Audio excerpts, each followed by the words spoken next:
Do you really think you have a chance against us, Mr. Cowboy? Hey, motherfucker, what do you like to do? Oh, I don't know. Play chess, screw. Well, let's play chess. They give off to Jonathan Taylor. Jump cutting his way close to the goal line. He's in there. Touchdown. I-N-D-Y. Jonathan Taylor. Wheeler finds Quan from the logo. Here's Halliburton into the front court. Mishandled it, but gets a shot. Hits it. Hits it. John, I have never been better to be on the air with you here in Indianapolis, a place where so many of my dreams have come true. The Ride with JMV on 93.5 and 107.5. The Fan. All right, I got a hell of an idea for you. So we're right off of I-69 here on State Road 13. There's a town called Ingalls, and there's a place called Taylor's Bar and Table. We've been here before. If memory serves correctly, the last time I was here, was during the show, and my mom called, my then 79-year-old mom called and said, hey, you know what? What? She was screaming because the woods were burning down in Greene County, where she lives, where I grew up. So we're making nothing's on fire right now. I checked with her before we started the show. All is good, except for the 45-minute tutorial I had to give on how she's going to have to watch Obi Toppin and the Pacers this year. That is the only downside to that. But we are good to go here today, and we're looking for you. We've got a lot to talk about. It is a Football Friday, and we are loaded with Football Friday content. If you missed the conversation yesterday with DeForest Buckner, the podcast is up there at 1075thefan.com. You are not going to find a better dude than DeForest Buckner. Honestly, if there's a reason why this Colts team this season, wins more than 7 games or 8 games or makes the postseason for the first time in a while or can challenge for the first time since 2014 for a division title. All these things seem outrageous and outlandish right now, but if there's one reason, it is him, because he is a dude that, as we discussed yesterday, cares about the legacy. We talked about the legacy in terms of NIL and what is going on now in the college landscape, athletic speaking, with the transfer portal, legacy with this team. It was a very good conversation. Podcast 1075thefan.com for that. But as a part of a Football Friday, voice of the Hoosiers, Don Fisher, is going to join us. There was a court ruling today, which as of right now makes a couple of former eligible Hoosier footballers, one including Stephen Daly, ineligible. Now, Sam Alexis at IU remains, basketball-wise, eligible.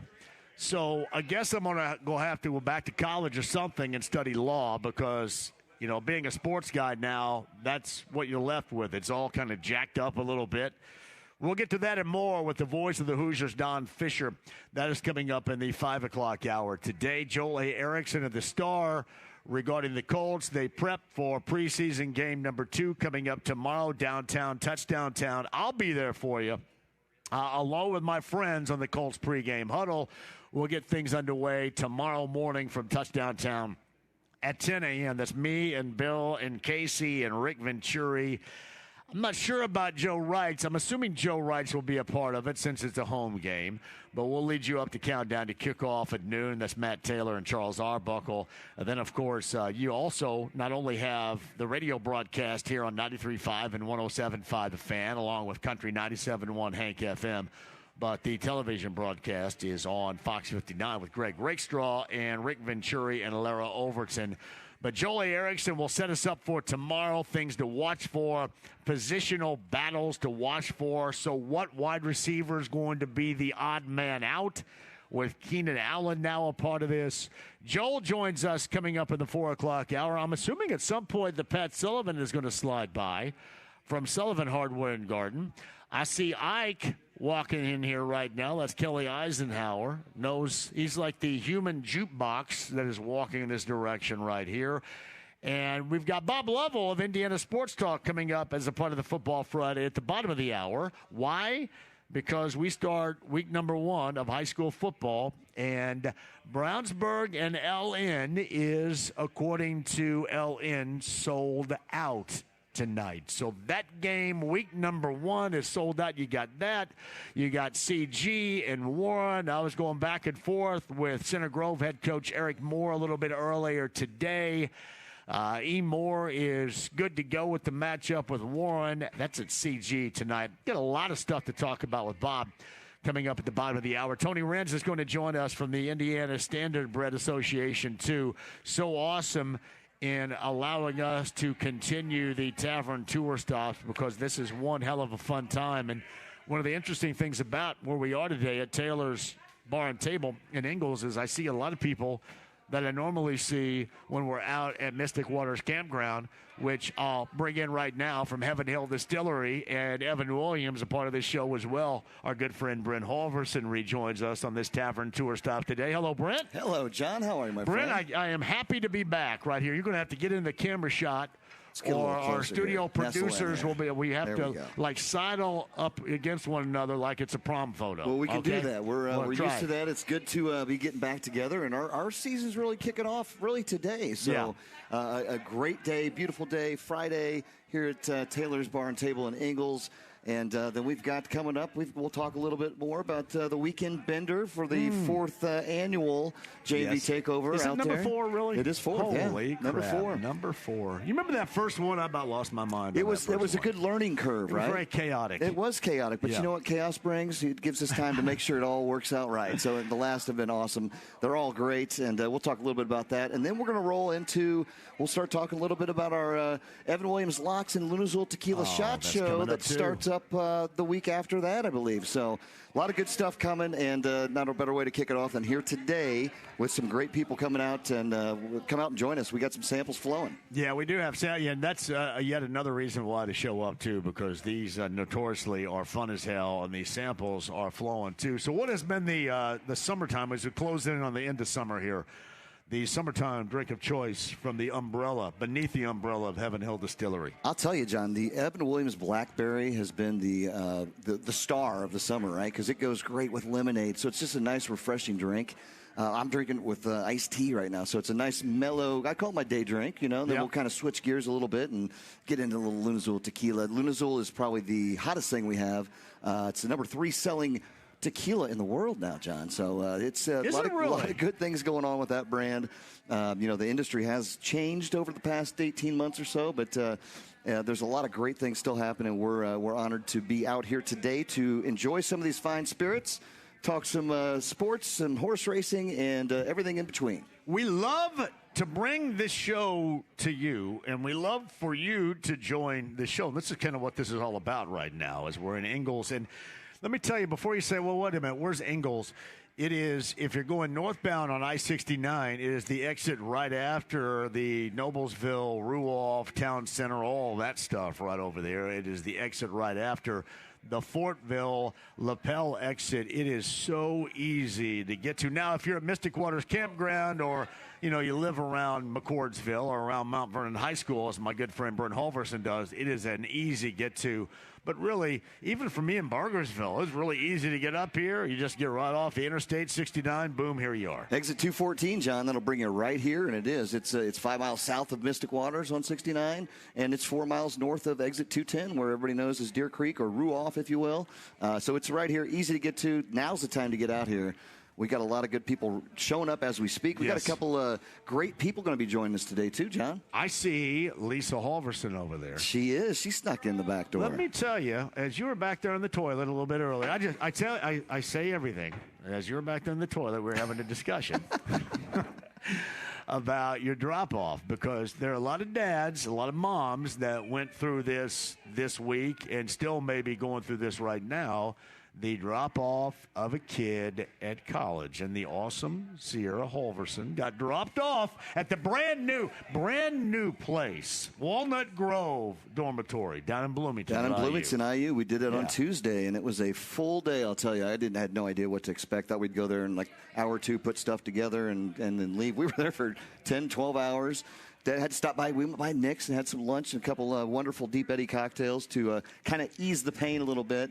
But, man, I'll tell you what, talk about pulling up Mom and Dad's heartstrings. Yes. When you give that final hug and you walk away, wow, it's wear your sunglasses at night kind of thing because the eyes got a little bit teary. Lisa's not happy with the dialogue that's going on this show right now. I think Lisa Halverson's a little sad having to relive that all over again. Yeah, it was tough. It was tough. We had to, again, though, she is – we're honored and blessed to have such a great kid. So she's going to do great things, and we know that. But it's tough. I always think back, like, when I went to school, I went with, like, a backpack, a pillow, and a blanket, right? Man. My mom just said, hey, get the hell out of here. Yeah. All right? Oh, yeah. You're leaving. And we had to rent a U-Haul, take down there. I mean, I'm like, how's this going to go in this dorm room? It's like 12 by 14 or whatever. We made it all work. It was great. And, I also look back to, thinking of the days like I can't wait for her to get home. She's only gone 3 days. Is every spring, summer, and fall, I was off traveling. I never went home, and then I lived out in Colorado in the summertime. And it really changes when you get to this era. And you've got that coming up soon, too. My problem is, and learn from experiences, I had a girlfriend that still was in high school at the time. And if I had that to do all over again, I'd kick my own ass regarding that. That was terrible. I don't know what I was doing. Hey, it's live and learn, right? I guess I was fortunate enough I had a girlfriend in general, but my God, what am I doing? Hey, like I was down there for like a day, and hey, I'm coming back now. Here we go. Hey, I'm back.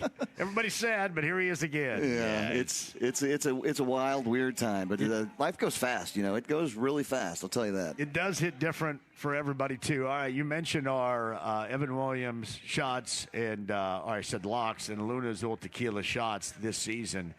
What are we thinking about around the NFL? You're thinking about the Colts, and I know we're kind of still 23 or so days away from officially getting it underway with the Colts, less than that for the rest of the NFL. But what are we thinking about as we get closer and closer to starting to 2026, the NFL season? Well, I mean, with the Colts, it's really going to come down. How's Daniel Jones, right? He's looking good for here. It sounds like he's doing great.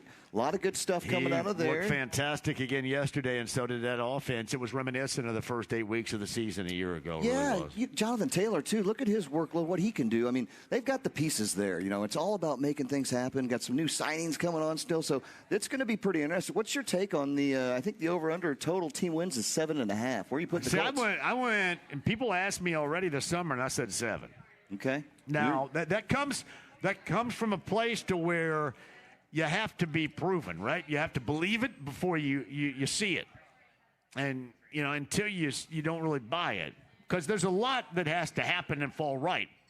And hopefully Daniel Jones does and the offense does. But, yeah, I don't know if I'm ready to proclaim them to any challenging greatness within the AFC South. But the news, I think, in camp so far, other than that of Charvarius Ward and kind of wondering about his back situation, the news has been pretty good so far. Yeah, I've heard as well. I mean, what about Keenan Allen, too? I mean, that's a pretty unique. I mean, he's got some age on those tires, but yet he's a great veteran to have in that backfield, right? Like he's gonna make a big difference. So it'll be exciting to see. I mean, what do you think, John? If they start slow, like look at last year, they came out and won. They're going to get buried if they start. You cannot. And I know a lot of people suggest, well, it's okay to start slow because their schedule does ease up a little bit in the latter portions of the season. But you don't know how those teams are going to look like when you get there. But you would expect the teams out of the gate to be incredibly tough. You can't get yourself buried in the first month of the season, and you're going up against some stout quarterbacks when you think about it. You start out against Lamar Jackson. That's going to be difficult. Patrick Mahomes, no doubt about that. Jaden Daniels is in the mix. We'll see what C.J. Stroud you're going to end up getting as far as that is concerned. But the first month of the season is vital. And not even coming from Mr. Must-Win guy right here, but it is vital for this team to keep contact and to keep everybody involved. And I mean everybody involved, including the fans. Oh, absolutely. And like you say, you can't start slow. You got to still be there and be relevant. Yeah. And there's a lot of moving parts and pieces there going. And I again, I think they've got some good some great leadership, of course, and see how it all pulls together. It's going to be an exciting year. I'm just happy it's back. I mean, I feel like it's been ages, but life just goes by so fast anymore. We're back again. This is yes, and I think this is our 10th season. It is our 10th shots? season. Well, we started, if you remember, just going to casinos, I think, right? Just doing a tour of casinos, did we not? Well, the first year we were doing in studio, and then we started kind of getting out because I can't sit in that little box. I need to be out a little bit and running and have some cocktails. I agree with that. So it's evolved. Awesome. It's been a great little run, my friend, and it's exciting to I'm like a kid at Christmas right now. We're talking NFL, we're talking college football, which starts next Saturday. I think there's a game in Dublin, Ireland, is going to kick it all off. And that's a wrinkle that we're going to do this year. We're going to make this bigger and better than ever. And this year, we kind of dabbled with college games in the past, but didn't focus on them. There's going to be a major focus on college games this year. Absolutely, and with Evan Williams Bourbon, we sponsor a lot of teams out there, and it's Bourbon Nation's what we call it, right? So we're going to put a big focus, and we're going to have a lot of fun with the college this year, just expanding the footprint a little bit of all the greatness that we've done over the past 9 years, my friend. I cannot wait. That's Brent Halverson, JMV, right here. Thank you all for joining us, and please, if you've got time, and believe me, you have the time. You're getting off work. Maybe you didn't go to work whatsoever. Maybe you work from home. Ingalls is the destination location. It is called the Ingalls Creek Shops, right off of State Road 13, just one exit north of where you might go to Ruoff or where you might go in and around that Noblesville area right there. It is Taylor's Bar and Table. And we'll talk to Kyle, I'm sure Chelsea, a little bit later on.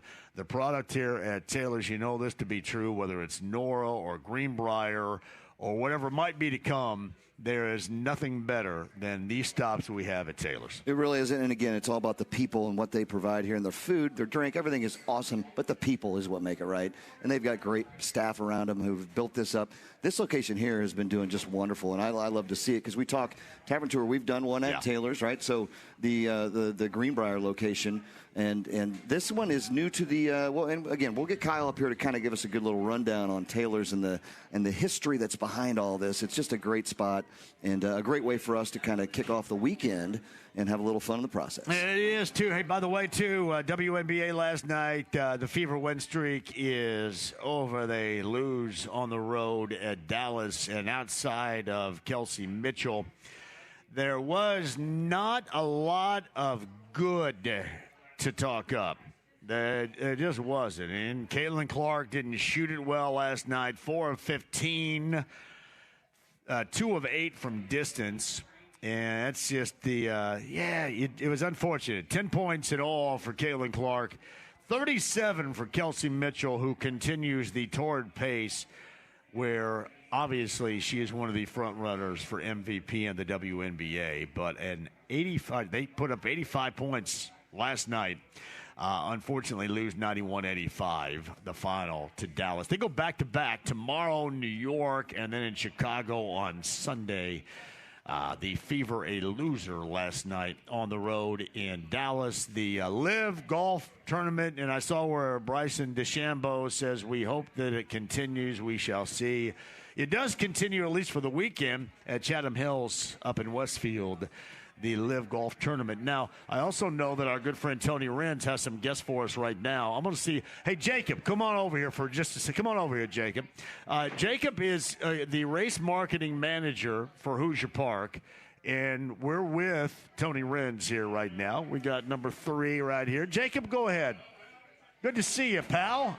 I had you sitting over there in the bullpen for a long time. Is your arm warm? Are you good to go? It is. I'm ready to go. All right. How you doing, buddy? I'm doing well. How are you? Yeah, great. Thank you for joining us today. Yeah, no problem. Glad to be here. How are things going up there? We're having a great year. A lot of big news kind of coming down the road here over the last month. We've got a word that we're getting the Hambletonian next year. That's a big damn deal, isn't it? So did you guys rip that away from the Meadowlands? Is that what happened? Not quite that way. Can I put it that way? I wouldn't put it that way right now, but okay. No, we're glad to have it. Certainly an honor to have it, and yeah, we're trying to calm things down a little bit after all that. But no, we're stoked to have it. That's as big as it gets in the sport. Now, so explain to people what that is and how fortunate you guys are now to lead the way with that event. Yeah, this is really the equivalent of kind of the Super Bowl, hosting the Super Bowl as far as harness racing is concerned. It's the equivalent of the Kentucky Derby. effectively on the harness racing side of things. So next August, we're going to get the best 3-year-old Colton Gelding trotters out on track, going for $1 million. We'll get the filly counterpart with it, too, the Hambletonian Oaks. It's part of the harness racing Triple Crown. So, yeah, we're stoked to have it. This is as cool as it gets. That is super awesome, man. And so you're the race marketing manager for Hoosier Park. Tell us, what does that involve? It sounds like it involves a lot because you're making some good things happen. Yeah, it's a lot of fun. We get to have the fun on this side of the property with kind of setting the promotions, things along those lines, making sure that we have a handicapping contest each and every day, having the big events here. We had Dam Patch last weekend as well, which was a big day on track. And, yeah, we just want to get folks out so they can have a good time. And then also my other job is to be the racing analyst and talk about racing all night long. So that's a pretty good gig. Hey, be the analyst right here. Like, tell us a little bit about it. What's been going on? What the Dam Patch, for example? Yeah, the Dam Patch was a great race. We had Dandy Ideal shipped in, and he actually matched the stakes record of 147-2, going for $300,000. That's been elevated to a Grade 1 event over the course of this year. So the Dam Patch is also as big as it gets in the sport, and that was an awesome race. They were going at it from the word go, 11 of the best paces in North America, and that was a shootout, and Dandy Ideal got the win there, 47-2. All right, Jacob, how long have you been doing the gig? I've been at Hoosier Park. This is my 9th season. As the race marketing manager, this is my 3rd year after Emily Gaskin, my predecessor, left. But, no, been fortunate to learn under her prior to that, so good group. Hey, I want to find out, because, Tony, we talked a lot about the duck throw through the truck. How did that go? It's officially over, or is it still going? Oh, no, it's still going. In fact, get to Hoosier Park tonight. If you're not planning on getting there. Friday nights, all right. Every Friday night, you can sign up for free to get your duck, toss it in the vehicle after race 6, and then you're going to have a chance of $20,000. The final drawing for that's going to be Friday, October 9th. That's Hoosier Champions Night, where we've got over $2 million in purses on the line on track, so you'll want to be there anyway, but then you have a chance to win $20,000 cash, too. That's awesome. So how's that gone so far? Have you had quite a few people get in there? Yeah, it's been great. I know Dam Patch night, we had over 300 people sign up for it on track, and a lot of them got their ducks in the vehicle. We want to make it easy enough to where you can get your duck in, but you can keep stacking those entries each and every Friday night. Perfect. Once you get in once, you can keep coming back every Friday night. Just keep stacking those entries. It's just more names in the drawing drum for your chance of $20,000. That's awesome. All right, Jacob, what do you got coming up on the schedule here you want to talk about? Yeah, we've got a big fall coming up as we get into September. We've got a couple Grade 1 events, the Peter Houghton Memorial. That's going to be on Friday, September 18th. And then we come back with Caesars Trotting Classic night on September 25th, the following Friday night, which that's a big stakes card from start to finish. And then it all leads to Hoosier Champions on October 9th. That's kind of our grand finale towards the end of the year as far as stakes racing is concerned. All of those Indiana Sire Stakes finals. So it's fast and furious the next 6 weeks. Jacob, man, I appreciate that. You going to hang out with the Wrens a little bit? What you got going on? Did you set Jacob up over there with some of the necessities of a live show? Oh, there you go, buddy. There you go. Love it. Absolutely love man, it. great to have you on the show, Jacob. Thank you very much. Appreciate it, man. Now, Thank I want to you. make sure that I hit your name right here. Hold on a second, okay? Reinheimer. Oh, man. Bingo. You're Perfect good. Right there. Look at Look that. at that. Greene County pronunciation right here. Jacob. Pronunciation's usually good. Spelling's a little bit different. Great to meet you, pal. Yeah, thank you. Appreciate it. Thank you, guys. Jacob Reinheimer right there, the race marketing manager for Hoosier Park. Tony Rans is here as well. We get a lot more for you, too, coming up. I do have a question. I'm going to go ahead and tease this. This is from Matt, 317-239-1070. Brent, do you think Keenan Allen is an upgrade over Michael Pittman Jr.? Let's hang on that question, but you got to remind me to get back to it coming up on the other side. I can do that, my man. Absolutely. We'll answer that, Matt. 317-239-1070 is the text line. 239-1070 is the number if you guys want to dial in. We are going to be busy today, so sit back and hang out, and believe me, pedal to the metal if you want to. Taylor's Bar and Table off of State Road 13. We're in Ingalls. We're with the Indiana Standardbred Association. Evan Williams on a Tavern Tour stop. If you're not here, where the hell else are you going? This is it. Also, night number 1 of high school football. We got you covered on that with Bob Lovell. Football Friday is on the inbound coming up next. Do not go anywhere. By the way, this reminder, too, the YouTube or Facebook or wherever you find me or this show, they tell me to hit the like button or subscribe. I think that's a big deal. Think about it from this standard. You will be giving me a sports arousal if you do either, okay? Subscribe or like is what they say. Hey, Caleb, is that a big deal, subscribing and liking in the world of Facebook and YouTube, is it? You nailed it, dude. That's exactly what you say right there. All right, if you want a pup tent from the host of this show, that's exactly what you do. Subscribe or like Facebook, YouTube, wherever you get this program. Don't go anywhere. We're coming back with Brent and Bob Lovell, bottom of the hour. It is a loaded show live from Ingalls, the Taylor's Bar and Table, the Indiana Standard Bread Association. Evan Williams on a tavern tour stop on this Friday. Stay right there. It's 93.5, 107.5, The Fan.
The Ride with JMV. Smokey, this is not Nam. This is bowling. There are rules. 93.5 and 107.5. The Fan.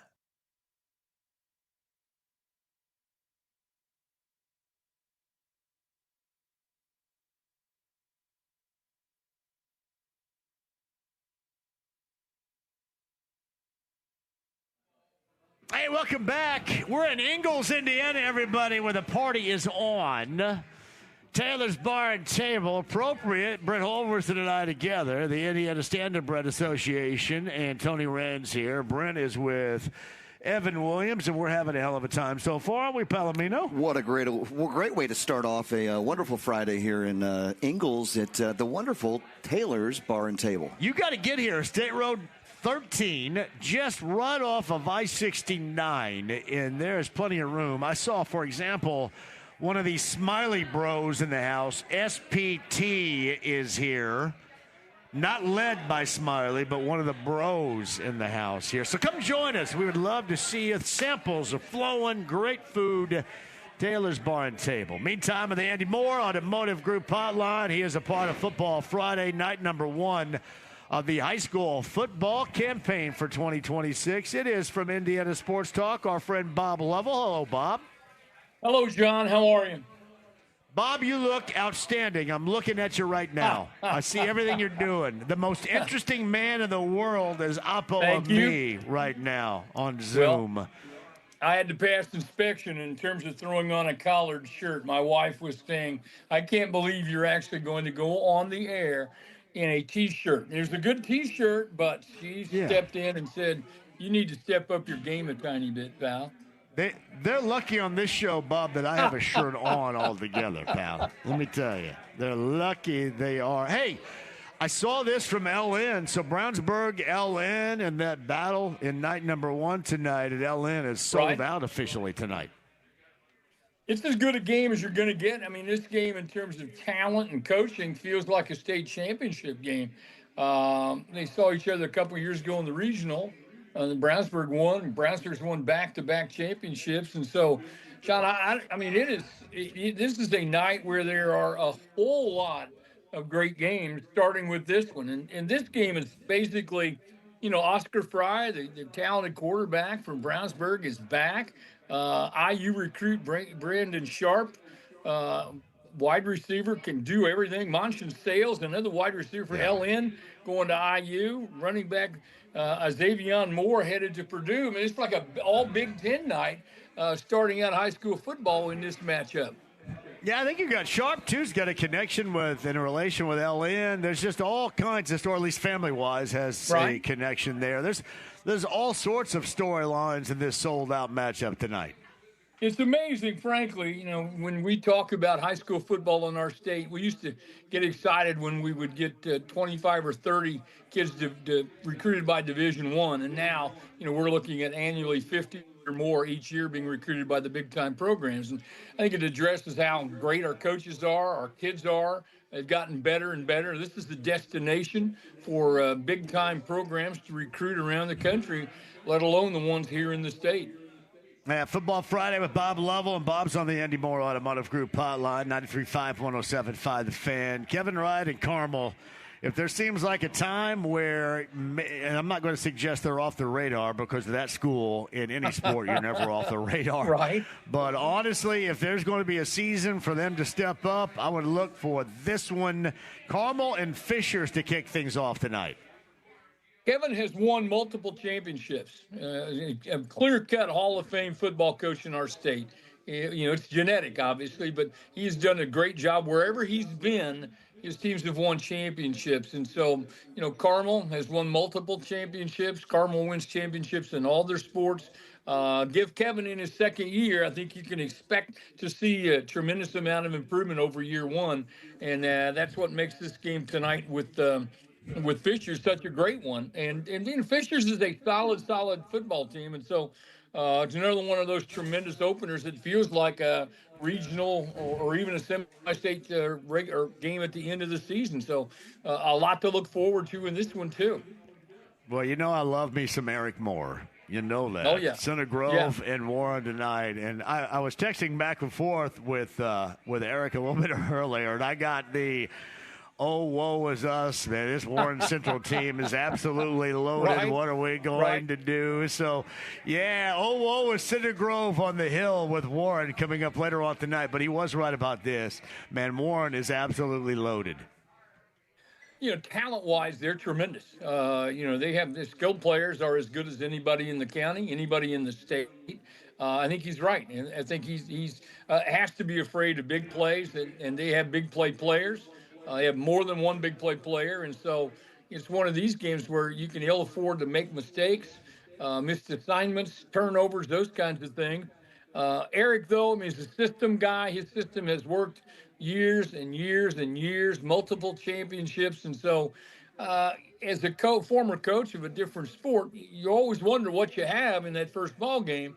But I think he has a great idea of how they have to play and what they have to do to beat an incredibly talented Warren Central team.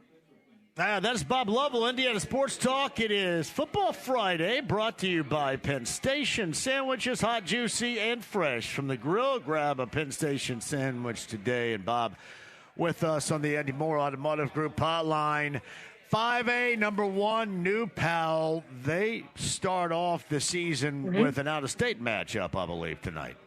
Well, they're out of state taking on Wheaton, a team in Wheaton, St. Francis. But New Pal is New Pal. Nothing's just going, as long as Kyle Ralph is there, they're going to continue to go out and just dominate people on both sides of the football. And this is another, here they are, they again, off a championship. They are an incredibly talented and well-coached team. And so great start, get out of the state and find out what you have. Hey, Bob, I want to ask you about this. In 4A, Chittard, I believe, is number 3. They start out tonight on the road at 5A, number 2, Lafayette Jeff. I can't recollect, if this maybe be the start of the season-wise, the highest ranking for Lafayette Jeff that I can remember in recent history. So that one kind of, I think, falls out of the category, at least at the top of the list, but certainly should be recognized for one hell of a Week 1 matchup. Well, it is, because this is a Lafayette Jefferson team who put the ball in the air. They are a high-volume offensive team. We kind of, I think, Chittard's going to be challenged in terms of what they can do, limiting the touches that the Broncos get and trying to slow down an offense that's as potent as any in the state, because, Pat Shanley's team likes to air it out. They always have. I think they always will. And this is a great challenge for Coach Doyle and his guys. That first one, you're trying to find out what you have. But this is a really, really good ball game, and it is a very talented Lafayette Jeff team. Got to ask you this, Cascade, so good a year ago. So what's the expectation there going into 2026? And obviously 3A, number 2 to start the season. I think, quite simply, you have a lot of guys. The beauty of winning a state championship, there are plenty of them, obviously, but your younger kids get more repetitions because you're practicing extra weeks because of that run you're making. And so your younger kids, you're clearly always worried about how they're going to respond in that first big game. But these guys have had reps against the number 1s. They've had plenty of extra reps. Cascade's for real. This is a program that wasn't just one of those flash in the pan type of things. This is a solid, well-run outfit. And so I think, it's there's no question it's a challenge, but I think the other part of it too is I think it's a team that's talented enough, experienced enough, although they've lost some key guys, they fill in with some guys who got a chance to be around a championship caliber ball club. So this is a great way for them to open up. He put on a collared shirt to be on this show. It's Bob Lovell, Football This will be Friday. my one and only. It'll be my one and only. How's that? From Indiana Sports Talk, he's Football Friday brought to you by Penn Station Sandwiches, hot, juicy, and fresh from the grill. Grab Penn Station Sandwich today. Anything else that we left off the map here that you're going to be discussing coming up later on tonight on what should be an outstanding show with Indiana Sports Talk around the state of Indiana? Got to talk about my Quakers. Plainfield playing Franklin Central tonight. Plainfield hosting that game. That's always a good one. It's also a night, John, where you get some rivalries. Bloomington North, Bloomington South, always a great matchup for them. Cathedral Ben Davis is a game I think people need to pay attention to. So you have a lot of games around the state. And the key too, John, is you get a chance to play non-conference games in these first two before you get into conference play, and so you'll see some people moving out of the area playing. In Fort Wayne, teams have had trouble in terms of scheduling, so you'll see some of those types of situations that pop up around the state on this first night and also coming up next week. That is Ron Colley being one of those two, a rematch of the championship game for the Royals of a year ago, too. All right, Bob, you got a lot on your plate later on tonight. You ready to go? I'm ready to get back in that pool and take off this shirt. That's what I'm ready for right now. Take this shirt off and get in the pool and relax and then get ready to have. I'm going to have a great night. It's always a fun night. This will be the 33rd year that we've done the show on opening night, and I'm as excited tonight as I was 32 years ago. Thank you, pal. I appreciate you, man. Great as always. We'll do it again next week. Have a great weekend. Bob Lovell of Indiana Sports Talk. The only way that you get around the state of Indiana later on tonight is with Bob right there. Bob, thank you very much. Thanks, John. He is with us via the Andy Moore Automotive Group hotline. Brett Alverson rejoins. I asked you about Keenan Allen. Actually, Matt asked you about Keenan Allen. Keenan Allen over Michael Pittman Jr. Yes or no? Well, I'll tell you, the no side of things is just the age difference. 6 years older, you know. But again, you look at their stats. I was just looking at. It's pretty amazing. They're 6 seasons versus 13 seasons. They're probably right on the same track, you know. So it's pretty wild. I think it's going to be. It's an improvement by means of Pittman already being gone and a week ago what it was. Absolutely. Keenan Allen, I think what he's bringing to the stage for the Colts is his experience, right? He's going to get out there, and he's still got some gas in the tank, so I'm actually excited to see him. You know, if you look at their stats again, reception-wise, Keenan's got about 1,100, Pittman 500, 12,000 yards to 6,000 yards. TDs, 70 to 30, and again, that's a 6-year separation. But you're going to lose a step at getting that 34-year-old age, right? I'm 52, and I just feel like I got a step. I've just lost a little bit. I'm going to be 57. No, I get what you're saying. So I think it's big. I think the biggest, yes, I think it is a slight upgrade for the fact that we definitely didn't have Pittman there, and a week ago, and with Keenan Allen coming in, I think it's going to be a huge upgrade. His experience alone will be great for the Colts. There you go, Matty. Matt Taylor's Bar and Table is our location. Look who is here. Pat Sullivan, Sullivan Hardware and Garden. I saw that you handed to the awesome Chris Hammer a box. I did. That is a box of 4 Yetis that are engraved with the JMV. Son of a gun. And Chris is... I got a pup tent. A sports arousal has occurred right here. He is desperately trying to figure out how to give them away.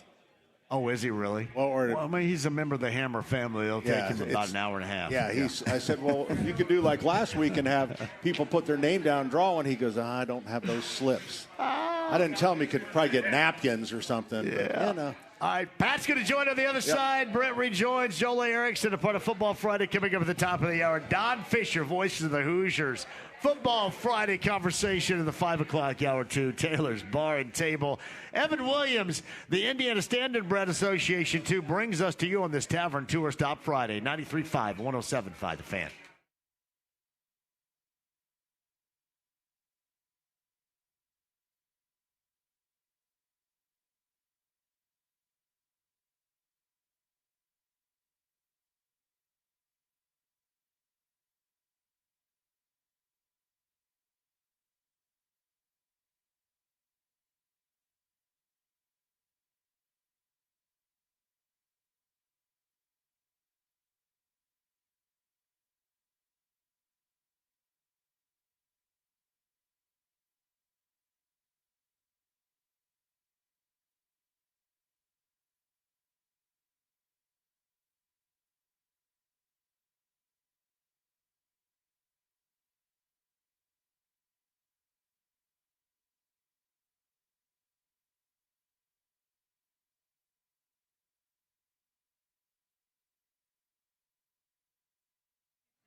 Hey, John here for Premier Weight Loss. That's GLP-1 weight loss injections you can get weekly from Thomas, Samantha, Lauren, and the gang at Premier Weight Loss, 2 Indy area locations. Listen, you can do that.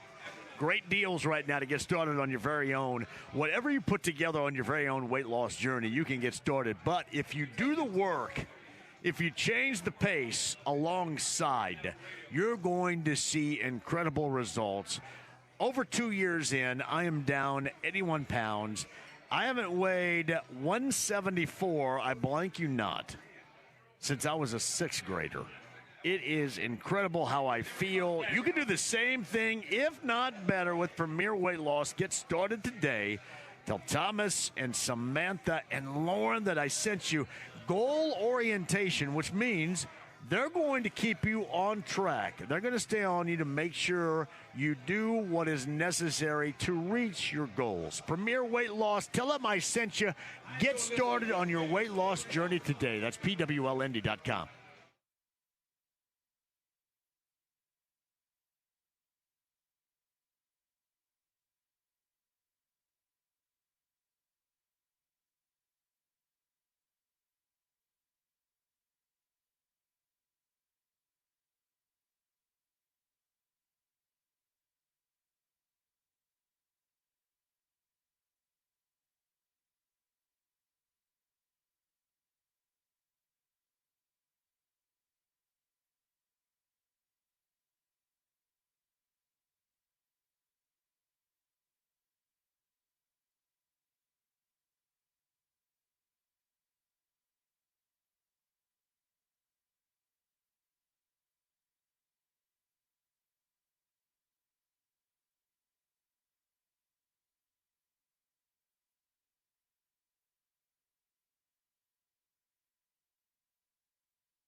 The Ride with JMV. I got nowhere else to go. 93.5 and 107.5. The Fan. You've been waiting all week. So have we. It's Football Friday. Brought to you by Quality Supply and Tool, Indiana's largest Milwaukee tool dealer. On 93.5 and 107.5. The Fan. Well, hell, I was going to say that, but Kayla played it for me. Well done, buddy. Kayla's back in the studio. Deb's the on-site engineer. My name is John. Taylor's Bar and Table. We're in Ingalls, State Road 13 off of I-69. the Indiana Standard Bread Association. Tony Rand is going to join us a little bit later on. Once again, Brent Halverson of Evan Williams. This is a Tavern Tour stop, pal. This is a Tavern Tour stop, and again, Taylor's Barn Table here in Ingalls. Come and join us. I mean, we're here for a couple more hours, probably even linger a little after that, and then see what this means. That means you're ready for a beverage, my friend. That is the famous call right there. That's a call. No, after that, we got, again, special guest Jack Holder's his birthday today. So we got a big crew in here from Mystic Waters celebrating with Jack. Shout out to Jack Holder. Jack Holder's the man. We're going to hopefully get him up here. Jack Holder. We'll get a little, hopefully get Jack up here for a little while to say hi. But I should have gone with that name for the radio. Oh, that's a good name for you. That is actually would be really good. Yes. It would be. Jack Holder. Jack Holder. That's Pat Sullivan, Sullivan Hardware and Garden. Hello, Pat. Hello, guys. How you doing? Hello, Pat. Great to see you, too. Yes. You know, the last couple of times, every time you go to a tavern, I have a hard time finding parking. So I got up here a little early. Yeah. And it was great. Pull right in here to Taylor's. Well, we don't want to hear that. You want to say it was tough to find parking. No, they just have. What the hell year did you start radio? They have sufficient parking. They have last time you're in downtown Indianapolis. Okay. Well, you got to specify that because then it sounds like nobody's here. We got one hell of a robust crowd right here, Pat Sullivan. But you know what it was like last week? You were at the balcony or something or whatever that was? Oh, it was downtown. Yeah, gone. We had everybody in the world watching the Fever and the Wings from all. Did you see?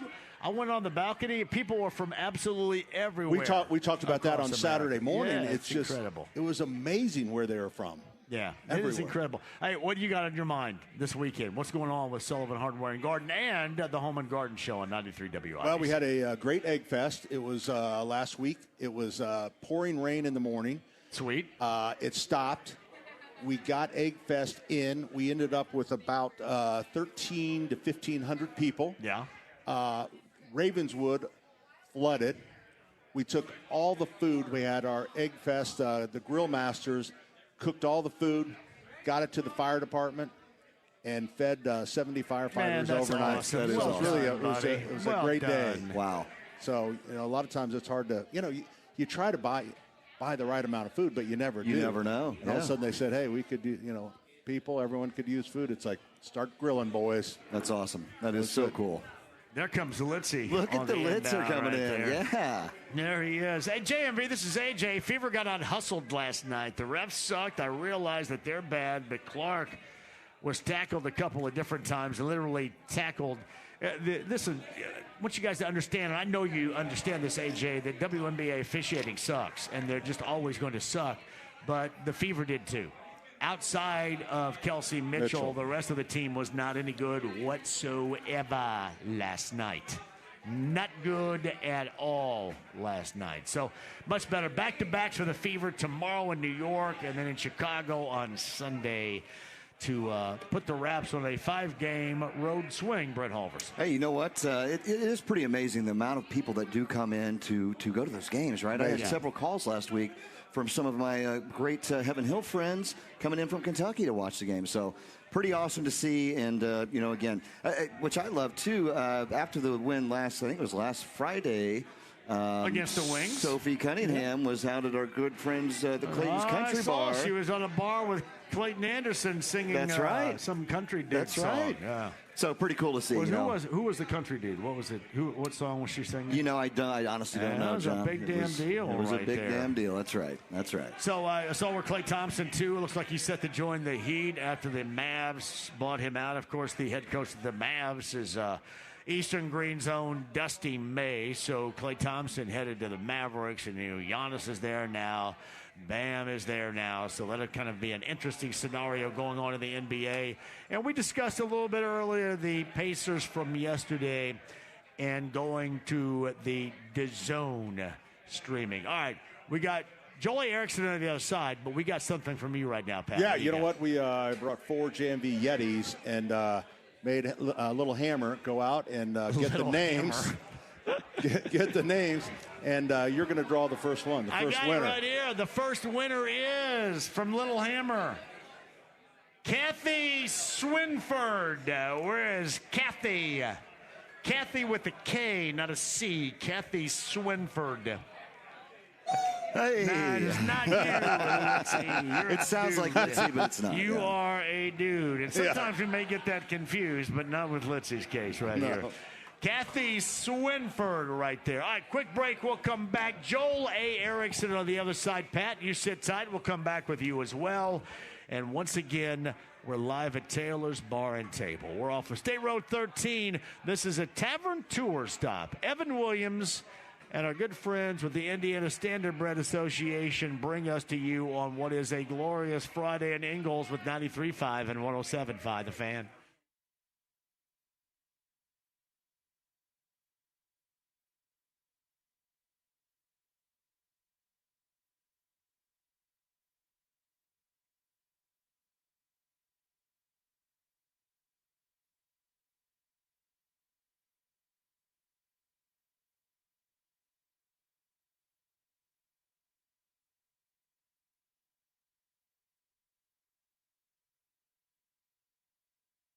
Let me tell you about Connecticut Water Systems, the absolute best. If you don't have Connecticut in your home, what are you doing? You got to have the drinkability, bathability, washability across the board. The greatest that is Connecticut. My friend Joe will bring that to you. Here's where you start. A free, absolutely free in-home water test. And then they're going to put together something specific for you and your home water situations. That's what they do. They cater to the customer, to you at Connecticut. Connecticut Water Systems, my friend Joe. Sign up and get that free in-home test today, Connecticut.com.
The Ride with JMV. You count 3 seconds, look at them, but don't say anything.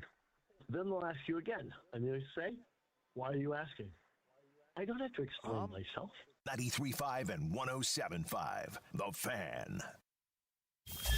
Game day starts now. It's Football Friday. Brought to you by Quality Supply and Tool, Indiana's largest Milwaukee tool dealer. On 93.5 and 107.5. The Fan. And welcome back. Taylor's Bar Table. This is Temperature Stop. We're going on in Ingalls today. Good to see you, pal. We're here with Evan Williams. We're here with our friends from the Indiana Standard Bread Association. Shane Linville, who is serving our country right here. Thank you, pal. I appreciate that. Brother of Jesse Linville, who's worked in my basement before. Brought us a bunch of stuff right there. Brent Halverson of Heaven Hill Distillery and Evan Williams, one of the proud partners with us today. You're also on hand today, pal. Good to see you. There you go. Love that we're back out in action, man. And again, we've got some great stuff coming up from the Weekend Bender at Mystic Waters coming up a couple weeks away. And then we roll right into the NFL and college, which we'll be doing a lot more talking about this year. College football, NFL football. We're back, my man. Year 10 of the so this is the Evan Williams Locks and Lunazul Tequila Shot season now. So it's right around the corner. Pat Sullivan rejoins coming up in a second. We have a lot more for you. If you're in and around the Ingalls area, and you're going, well, where the hell is Ingalls? What is this, Charles Ingalls from Little House on the Prairie? No, this is Ingalls, Indiana. We're off of, see you guys, I-69. We're the first exit north of the Ruoff exit right there in Noblesville, and it is the Lapel and Fortville exit. It is State Road 13, Taylor's Bar and Table. Pat Sullivan rejoins in a second. The voice of the Hoosiers, Don Fisher, going to join us as well. But right now, brought to you by All Good Industries. They pay cash for your scrap metal. It's all good with All Good. Football Friday conversation with the Colts in mind. It is Joel A. Erickson, who hopefully normally will be out with us on a Friday, but he is on the phone right now on the Andy Moore Automotive Group hotline. Joel, good afternoon to you, pal. How are you? I'm doing good. I'm getting ready to walk into the Indiana State Fair here. Oh, really? Now, where are you walking into? North side, south side of the State Fair? Do you know exactly where you are? South side. The Erickson family strategy is to go to the dairy bar first, so we aim for the south side first. Well, great idea. Unfortunately, when I went to the dairy bar, this was a couple of days ago, when I was out there, I got served by Query and Schultz, and Derek Schultz was not rocking like a beard cover. And I thought, man, you got to have some kind of beard cover there, pal. I said, I know you call them jimmies or sprinkles, but I want your beard hair and my stuff right here, buddy. Come on. You know what? That's a fair point. I hate to do this to Schultz, but that's a fair point.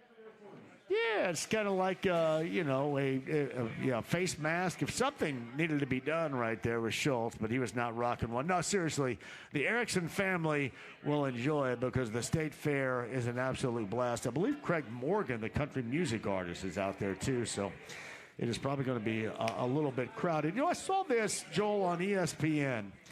They don't have Daniel Jones in their top 16 list of quarterbacks in the NFL to start the season. Is that wrong? I think he's I don't think he's in that top 10 tier. I think he's kind of more in that middle tier. And then the thing about that is once you get in there, I really think it's less about the numbers and more about just kind of where you are. So I don't think he's necessarily your guy who's going to be, like an MVP candidate, but just he's a good driving force for this team. Yeah. Now, on the other hand, the running back Jonathan Taylor is number one on the list. For this to be better than an average season, or what we have witnessed here recently, a below-average season, what is at the top of your list that has to click for this Colts team, Joel? No, I think the defense. The defense has got to figure some stuff out. The defense has got to figure some stuff out just in terms of there's going to be games. I think the offense should be good as long as Daniel Jones is healthy, but they're going to have to be able to stop some people in games where they have, a couple turnovers or something goes wrong, because you're just going to have those no matter how efficient you are. Yeah, I feel the same way. I don't know if I have any answers, and I look at it in the secondary. I can't be the only one that's extremely worried, am I, Joel, about Charvarius Ward in the back situation?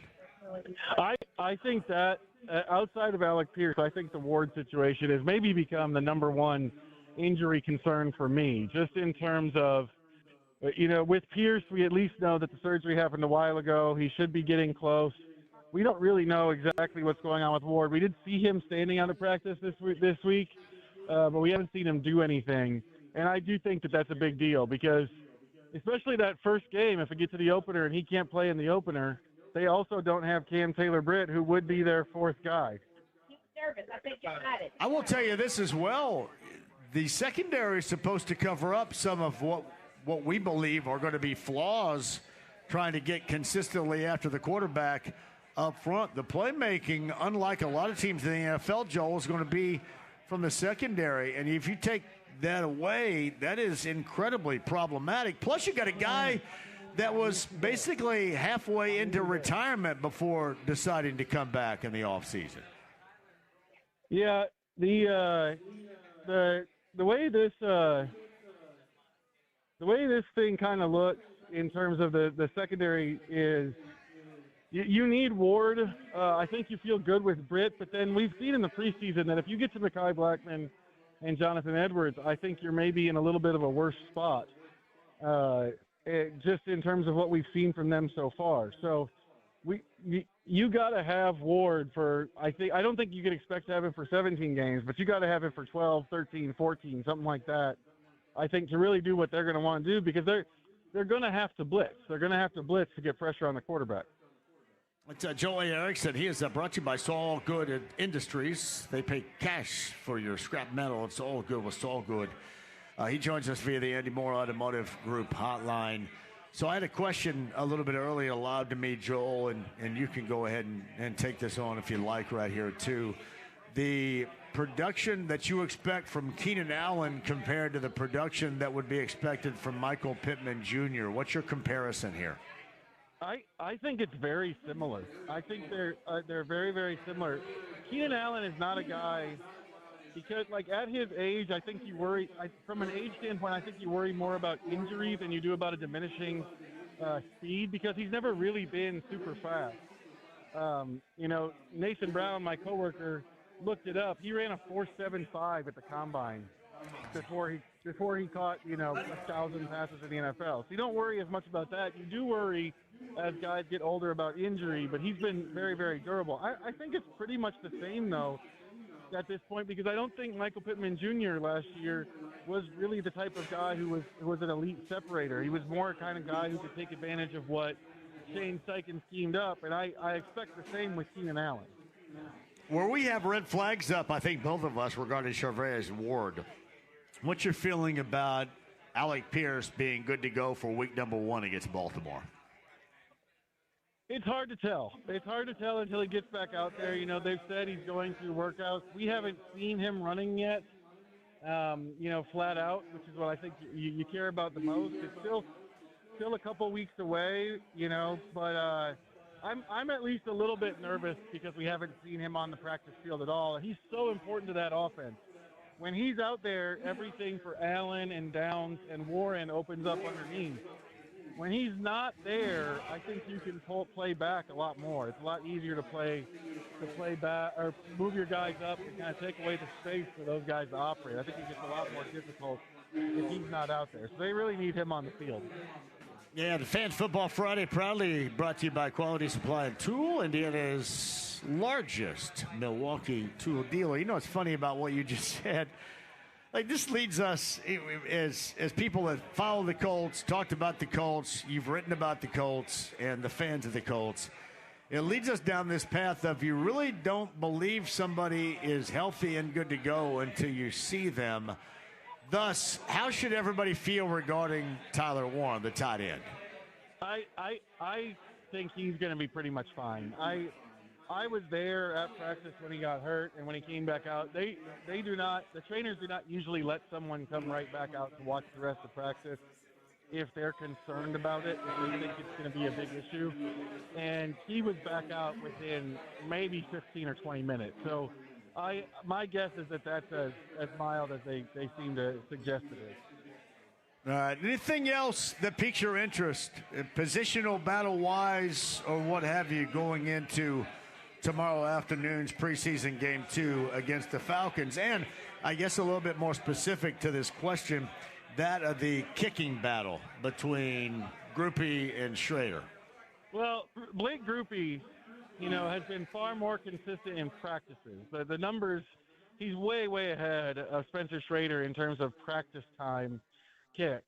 But there's been some hints. Brian Mason said, just because of the difference in the way those two are put together, Schrader's a much bigger man. There's more power potential from Schrader, and that's saying something considering that Grupe owns the longest kick in the history of the Indianapolis Colts in a game. The ball flight's a little bit different. It just seems really, really hard to me. I think you're going to have a couple more game performances from Schrader like the one you got last week to really, really make sense to say we're going to go with Spencer Schrader over Blake Grupe just based on the numbers in practice. What are you going to be watching out for coming up tomorrow besides that? The second team offensive line. I was going through, it'll be out tomorrow. I usually do, when camp breaks, I do 53 thoughts on what I've seen out at camp, and it kind of doubles as where I think the 53-man roster looks like heading into that last couple preseason games. And I was struck by the fact that once I get past Jalen Farmer, I have some issues and concerns about the rest of the offensive line. Dalton Tucker's a good backup guard. We've seen him have trouble with snaps at center. Blake Freeland has made an admirable return from injury, but I don't know for sure, that he'd be the tackle if one of the tackles get hurt. I think it'd be Matt Gonzalez. And so that makes me wonder if maybe there's some pickups coming there, maybe 2 pickups coming there where you're looking at cut down day to try to shore up some of this depth. I want to see how this offensive line plays in these last 2 preseason games beyond the starters, and the starters won't play. Joe, I'll cut you loose after this. Baltimore, Kansas City, Houston, Washington, and Pittsburgh. Obviously one of those on the road in London. You look at those first handful of weeks of the season, what do the Colts have to do not to completely dissolve before everything gets going prior to Halloween? Because that's tough. I mean, the rest of the way, it does look occasionally manageable, but that start does look on paper problematic. What do they have to get off to start-wise for you to be a believer? I think 2-2. I think 2-2. I think you win. Houston's got the defense. I think Kansas City's going to be back to being Kansas City. Baltimore, I don't really know what to expect of them having a new head coach, but they've got Lamar. I think if you take one of those games and you get through London at 2-2, beat Washington in London, I think you feel pretty good because the start of the schedule is really what scares me the most. Looking at it right now, I think you feel like you got a chance to do something even if you start 2-2. All right. Just don't put kids on the ride where they may puke up what they've eaten out there, okay, buddy? Don't do that. I'll do my best. Hey, and a variety of places because we're going to get started on these Fridays here relatively soon, actually next week. So make sure you eyeball some of those locations. You can join us live, okay? Okay, I will do so. I will absolutely do so. All right. Have a great time at the State Fair. Thank you, Joe. You bet. We'll see you. Joel A. Erickson of the Star, brought to you by Saul Good Industries. Their cash for scrap metal, all good with Saul Good. And we're having an absolute blast here so far. Thank you guys all for joining us. We're live at Taylor's Bar and Table. This is a tavern tour stop. And, of course, what we're doing on this day, I guess it's kind of officially, maybe unofficially, but officially, the Fans Football Friday.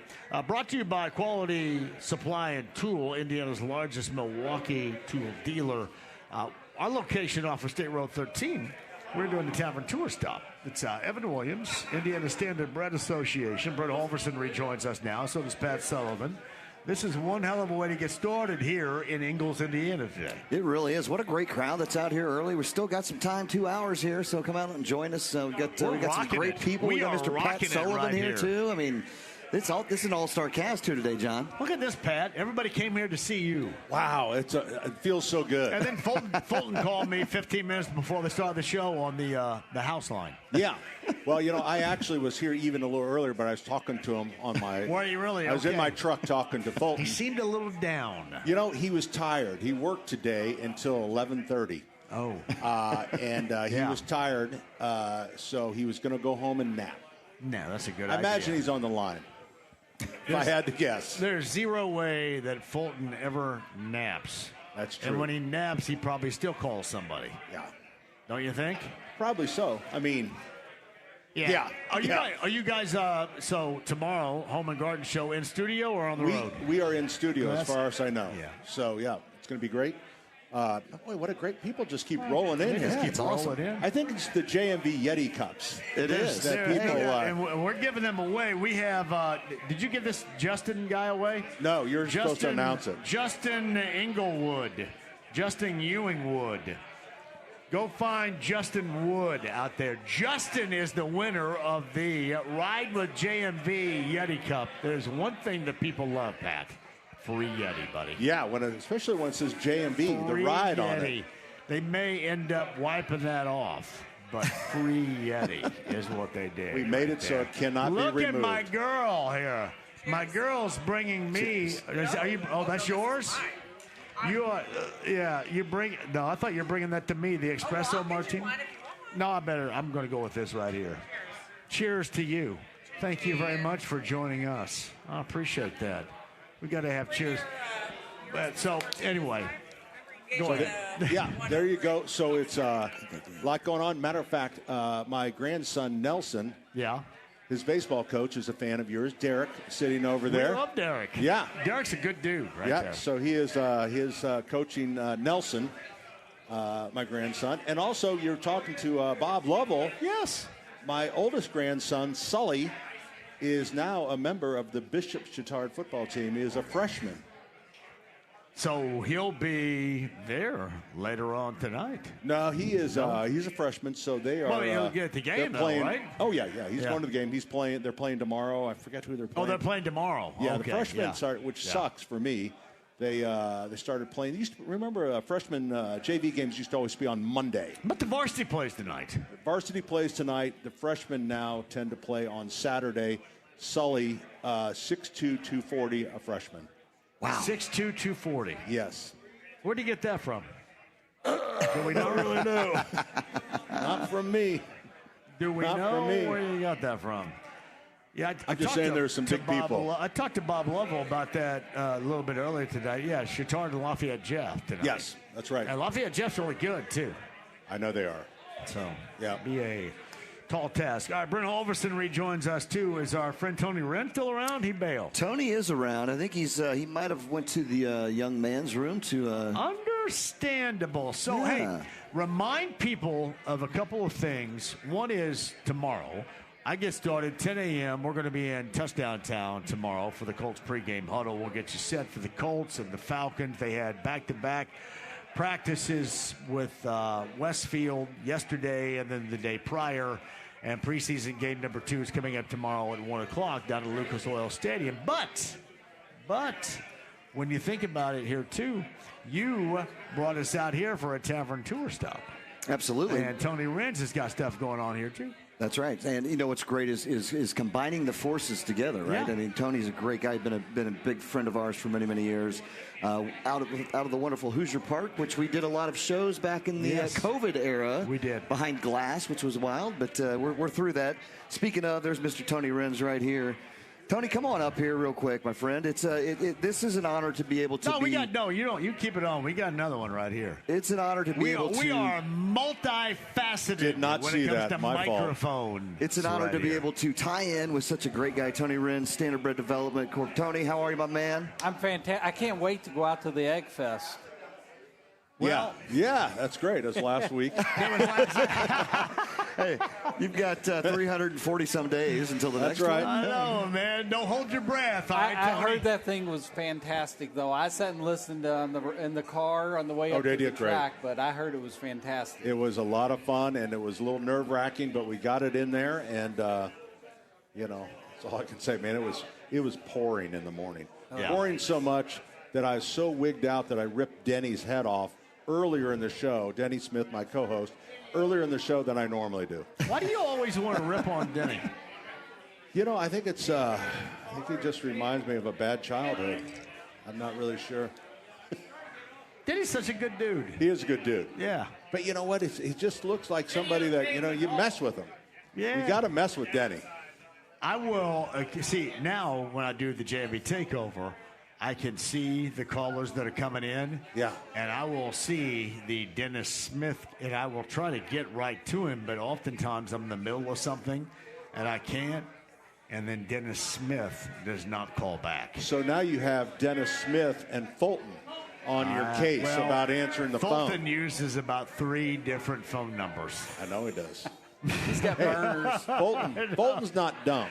Fulton uses about... Fulton is an operator. There's a Fulton number, and then there's like 2 other ones that I don't recognize. Yeah. Oh, Fulton, Fulton knows how to operate, man. About that. He should run for mayor, I think. Hey, what do you got coming up here, Tony, here before the break, too? I sat and totaled the purses tonight. We are well over $500,000 being contested tonight in purses. So you got some big races, Indiana Sire Stakes going. You got multiple legs going tonight.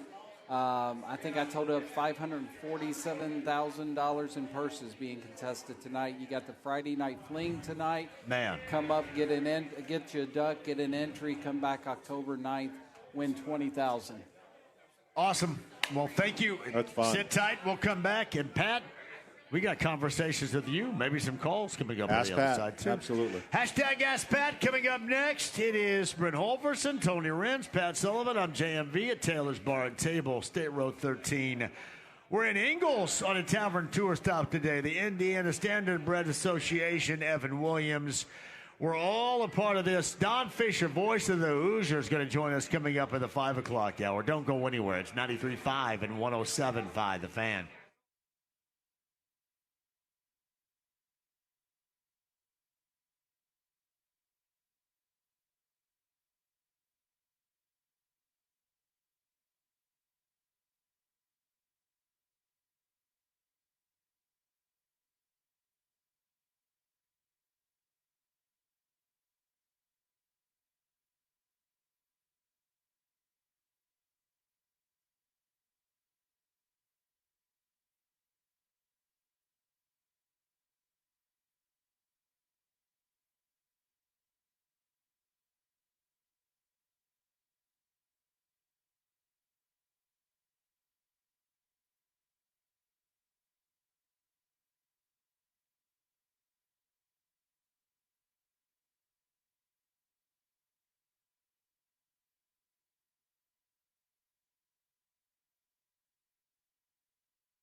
The Ride with JMV. You guys can stick that too. Seriously. You guys want to stick that? Stick that one where the sun don't shine. 93.5 and 107.5. The Fan. High school, college, pros, all day. It's Football Friday. Brought to you by Quality Supply and Tool, Indiana's largest Milwaukee tool dealer. On 93.5 and 107.5. The Fan. This spot, ladies and gentlemen, Taylor's Bar and Table, State Road 13. We are in Ingalls. Tavern Tour Stop, Evan Williams, Indiana Standard Bread Association. We are loaded up. Pat Sullivan, hashtag Ask Pat. 317-239-1070 for any questions for Pat, whether you're talking about calling in or sending this via text. It is all good. And Jesse Linville on this Friday as well. Brent Alverson also here from Evan Williams and Heaven Hill Distillery, pal. Hey, great to be back. And what a crowd, huh? We got some great people here. I mean, just look at all these all-stars here. I mean, this is awesome. Look at Kelly Hyatt over I know. there. Rocking just it. Bringing the sunlight in here. This is great. No, hey, we'll be here. We're here for a couple hours. Come on out, get some great samples, meet some great people, and have some great food and enjoy this wonderful Taylor's Bar and Table. Don Fisher joins us top of the hour, and Tony Renz is here from the Indiana Standard Bread Association, too. Seems like we're just constantly with one another, that's a great thing. I tell you, we put some horse racing in front of your face this week, John. We've spent a lot of time together, and I've had a good time all time. How was the state fair? How'd that end up? It was fantastic. Yeah. You know, we had a couple races that were contested right at the line, and that's something you always want to see down there. And those were the elite of the Indiana Sire County Fair Circuit. We had a lot of legislation down there with us, and, you know, I want to say first thank you to our Indiana General Assembly. The support they give Indiana. Ooh, we're getting political here. Oh, hell yeah. I love it. But the support they give Indiana horse racing is superb, and it's one of the reasons why we have one of the top programs in North America as far as harness racing. Our thoroughbred does very, very well, and quarter horse just keeps building over and over. But I have to ask, could they do more? Absolutely. Well, let's do more then. That's let's like saying. More. Well, tell me what more could they do? You know, just look for different ways. The competition down in Kentucky right now, they've got 14 facilities down there contributing to horse racing. Right now, we have 2 facilities, so we can always look for something. We take $60 million a year in purses, and we turn it into a $2 billion impact. That return on your investment, you're not going to find that anywhere. $60 million to $2 billion. Maybe they could build something up by the new Bear Stadium. Exactly. You know? Yeah. right there on the campus. Have they put the shovel in the ground yet for that thing? I don't think so. No way. They're unwrapping it. That's as far as they've gotten. That'd be great for the armpit up there. The armpit of Indiana would be that of Northwest Indiana. The region. That'll really make it Chicagoland. The regional Bears. Hashtag Ask Pat. Pat Sullivan. Sullivan Hardware and Garden. The Home and Garden Show tomorrow morning, 9 a.m., 93 WIBC. What are we thinking about this time of year? Middle of August right now. Starting to tail into the end of summertime. Yeah, you know, there's certainly a lot to do in the lawn and garden. But right now, a lot of people are thinking about water because of the flooding. Our store on Keystone is very close to Ravenswood. And Ravenswood is an area, it's just low. And you always hear Rocky Ripple and Ravenswood. Ravenswood used to be a hangout of the wealthy. That is where they came on summer days. Up to 10,000 people would show up in Ravenswood. There were streetcars that would come out, and then the wealthy built cottages. And then in 1913, the other big flood, which I think this one surpassed, that is what kind of put the end to the frolicking in Ravenswood. Yeah. So, but there's a lot of our neighbors down there, and they're going to need dehumidifiers, buckets, cleaning supplies, all of that stuff. So it's kind of and they need volunteers down there too. Well, so, and people are still firmly dealing with all that. They right are now, because they're getting the stuff out of their homes, and then the restoration will start. So it's kind of a real bummer down there, but it's like. It's one of those things where you know it's coming too. When you see it happen. Yeah, but I'm not sure I mean, I guess they say there's a flood warning, but then until it really rolls in, you go, holy hell, I don't think anybody And saw the it. magnitude of what it did, too, My right? I mean, God. you're talking, it was just a historical, I mean, Yeah. just sad. Absolutely sad. Yeah, so they'll need a lot of help. So there's a lot of that kind of activity going on around the city. As far as people's lawns, they're looking forward to, we've had plenty of water, but that makes it a great time to kill weeds. So as soon as you roll into September, you get out the weed killer, and when it's actively growing and the movement in that plant is down towards the root, that is the time to kill it. What's everybody's favorite time of year? Is it summertime or is it the fall, as we're about set to get into? Because I think people lean toward the fall, and I've never understood that. I kind of like the spring. I will tell you, when you get a hot summer, and this has been a pretty hot summer, I think. Yeah. Have you really? I think it's no. I think you like the heat. I think the weather in August has sucked. Yeah, all the way around. I think this August has been very uncharacteristic and sucky. Yeah, actually, I guess last summer was a lot hotter, as I recall now. Yeah. Thinking of my sales but it's in summertime, July. and that's what you expect. Yeah. The problem is you get into fall, and basically for the first month and a half of fall, it's summer. It's the summertime. Yeah. Plus, you get the added, all of a sudden, the bees. Man, the bees are everywhere. Those little hover flies that you love so much. Yeah. Little sweat, what we call just sweat swat bees. the hell out of Sweat those bees. things, man. What's the story with them this year? They've been They're everywhere. unbelievable. Yep. They are something. Any special way to kill them? Just asking for, you got any special tricks up the sleeve? Probably some fogging to kind of move them out. But gasoline. They're really gasoline. Yeah, John's answered everything. Got dandelions, gasoline. Gas on it, Got yeah. crabgrass, gasoline. How do you get to your peonies to bloom? Gasoline. Just pour gasoline on them, they'll be done. Yeah.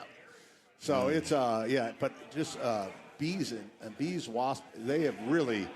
I'm not smart enough to know why, but they are everywhere. They are really. We've seen a lot of activity. I've not noticed. Why would I not notice that? Because the ground seems so stinking wet. Yeah.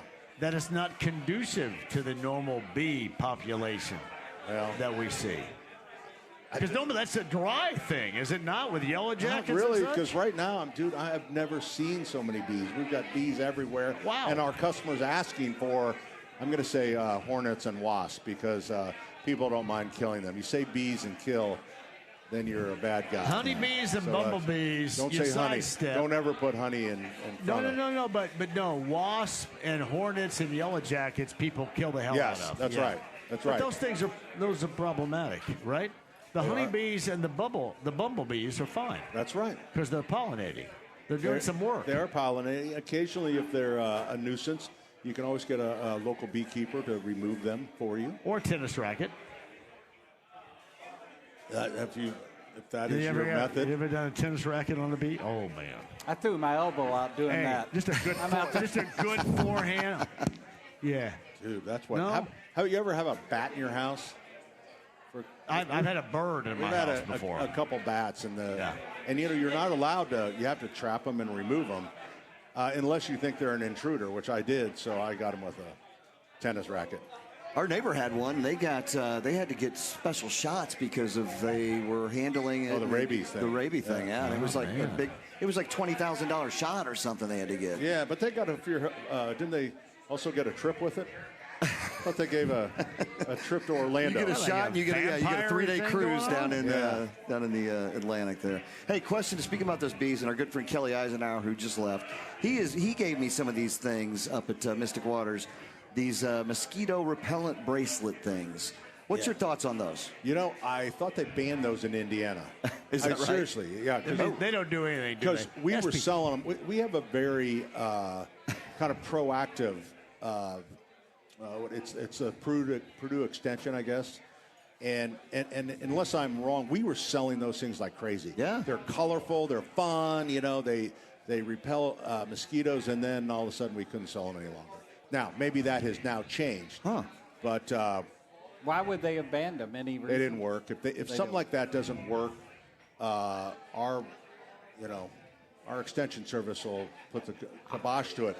And unlike other states around it, like Indiana has more restrictive on invasive plants, like a barberry bush, which has the thorns on it, but they're beautiful. But you can buy them in all of our surrounding states, but not in Indiana.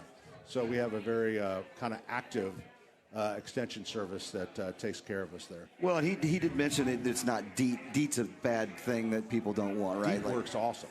But is that a reason why that would maybe be banned, because it had some DEET? And then that I don't know. I think it was really the ineffective nature. Ineffective. A lot of times they ban stuff not because there's a danger to a person or animals or whatever, the environment. A lot of times they flat out don't work. Yeah. Well, I will tell you, those did. When he gave it to me, they stayed away. And so it could very possible they have changed. This is a memory from 5 years ago. Gotcha. Awesome. Well, I love picking the brain of the master over what here. The hell's DEET? DEET? Yeah. That is the repellent that is used for, that is the most effective for ticks, mosquitoes, and the whole I always bit. thought, is that where you put Sometimes the wristbands on and you don't get bugs around the wristband, but everything else bites the hell out of you for the rest of your body. And the bad those news, things right there, those don't do a damn thing. That thing did for me. Did it really? Oh, absolutely. Kelly swears by him, and I put it on, and I was getting dived by him by these sweat bees, and they stopped. Yeah. It was pretty cool. But mosquitoes, I've always said with mosquitoes, one will sting beer drinkers more than non-beer drinkers. Is that right? Also, if you're at a party and if there's mosquito activity, make yourself the center of attention, because the people on the outside, the mosquitoes will drop down and sting the people on the outside and not so much the person in the middle. So come up with some great stories, gather people around, and that will help. Because that person normally is a horse's rear end, and I don't want to deal with that. But what I also say is, don't drink the beer, drink some Evan Williams, because it repels instantly. Yeah, there you go. That's what I'm doing. So you can practically say your product will keep mosquitoes away. Keep them away and keeps you a smile on the face. And they allow it in Indiana. And it's allowed in Indiana. Allowed in Indiana. There you go. Number 2 selling bourbon in the world, Evan Williams. There we go. Hey, all right. Let's get it to number 1. That's right. And just throw that in, pregnant women get bit more, the warmth of their tummies. Wow. Yeah. There you go. Bundle of knowledge, yes. Brent Holverson of Heavendale Distillery and Evan Williams. There's Tony Renz right there for the Indiana Standard Bread Association. Pat Sullivan Hardware and Garden, and Carrie Rushing. Carrie, are you out there? You have a ride with JMV Yeti. You get absolutely free right here. Right there. Carrie. Which one's Carrie? Carrie Rushing. Is that what you gave me, or is it a different name? Chris Hammer's all about it. Carrie Rushing is a winner. Dude, I don't know. I mean, it's like this guy with a big beard and stuff. Congrats. Carrie, is that Carrie? I thought it was the chick. Yeah, that's what I was going to say. Sorry about that, I Carrie. was thinking Carrie was going to be this hot chick Carrie's coming not up. anywhere in the neighborhood of a chick right And there. not that this Carrie's not hot, but it's like the beard and all that stuff. I'm thinking, oh, man, let's see who Carrie's going to be coming down off the bar stool. I can't. Honestly, I was a bit disappointed. She's a man, baby. Quick break, we'll come back. Don Fisher, voice of the Hoosiers, top of the hour. Taylor's Bar and Table, State Road 13. We are here for a tavern tour stop at 93.5 and 107.5. The Fan.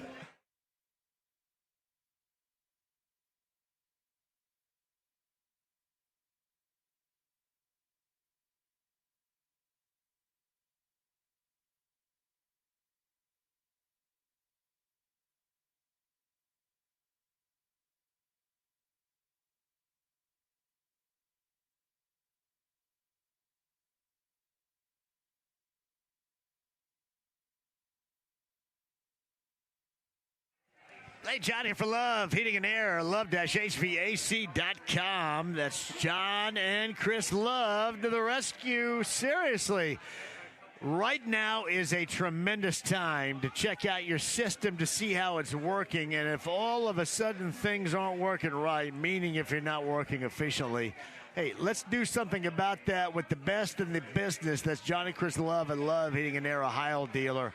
So easy to do that today. 317-353-2141. And with that, check over. If they find out that there's something that's not working efficiently for you, you need a repair, mention my name, get $144 off the service fee. $144 off for any repair at Love Heating and Air, Ohio dealer. 317-353-2141 online, love-hvac.com today.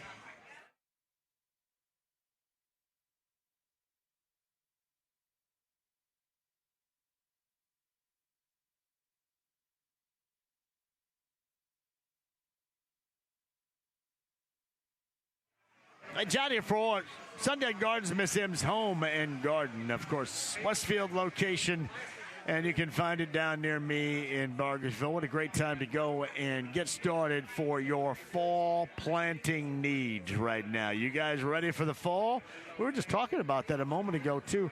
Maybe you're not, but you can look into it a little bit right now with my friends at Sundown Gardens and Miss M's Home and Garden to get started on that and get started on that today with the great deals going on with perennials for the fall, mums for the fall as well. Yeah, to make sure that your landscaping looks absolutely incredible. That's where you start. Sundown Gardens and Miss M's Home and Garden.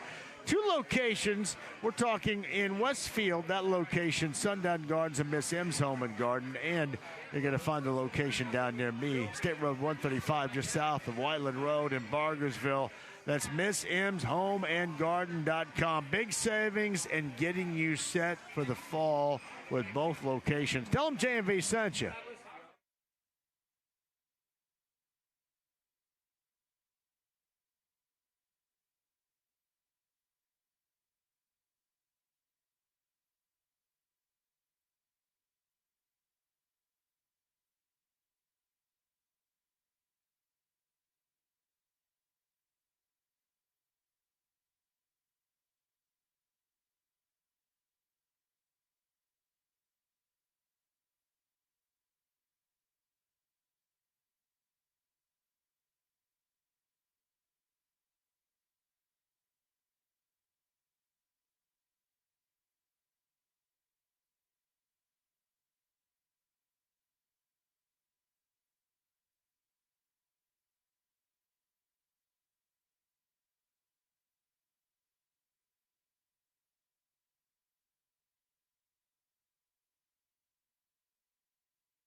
The Ride with JMV. This is how I eat corn on the cob. I boil it, I go shirtless out on my back deck, eat it, like I ravage it, and then throw the cob out into the back 40. 93.5 and 107.5. The Fan.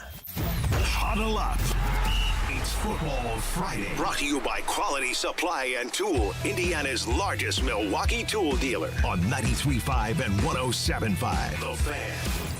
Don Fisher, top of the hour.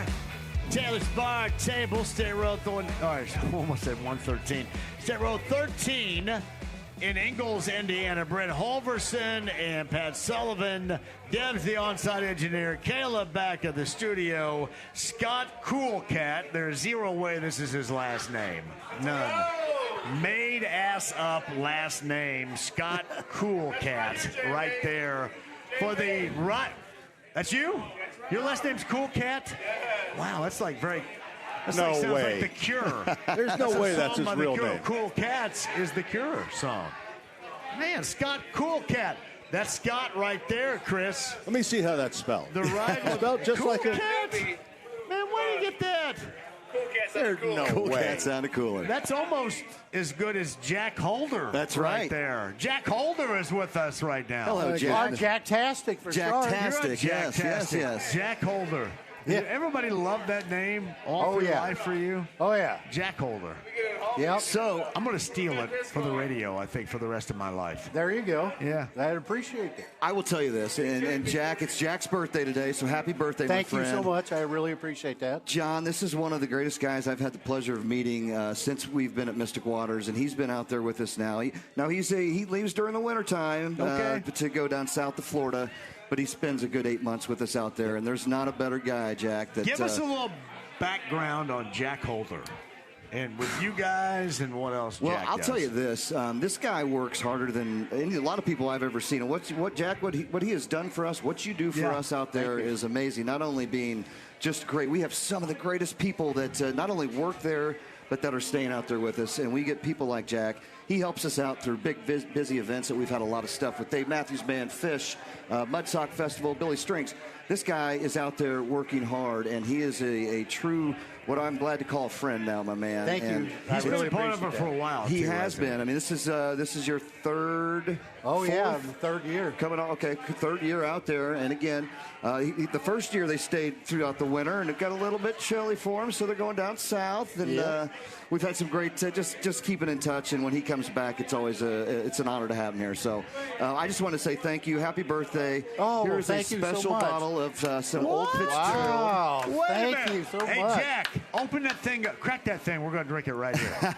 Wow. You ready? Holy crap. But what? again, absolute honor to have you out there, my man. And again, Nice. to call you a friend. Thank you for all you've done for us. Oh, thank you Happiest so much. birthdays Jack, to can you. I see that really quick? Yeah. I'm gonna Hey, drink the Brett, hell give out of us that. give us 30 seconds on Mystic this. Waters.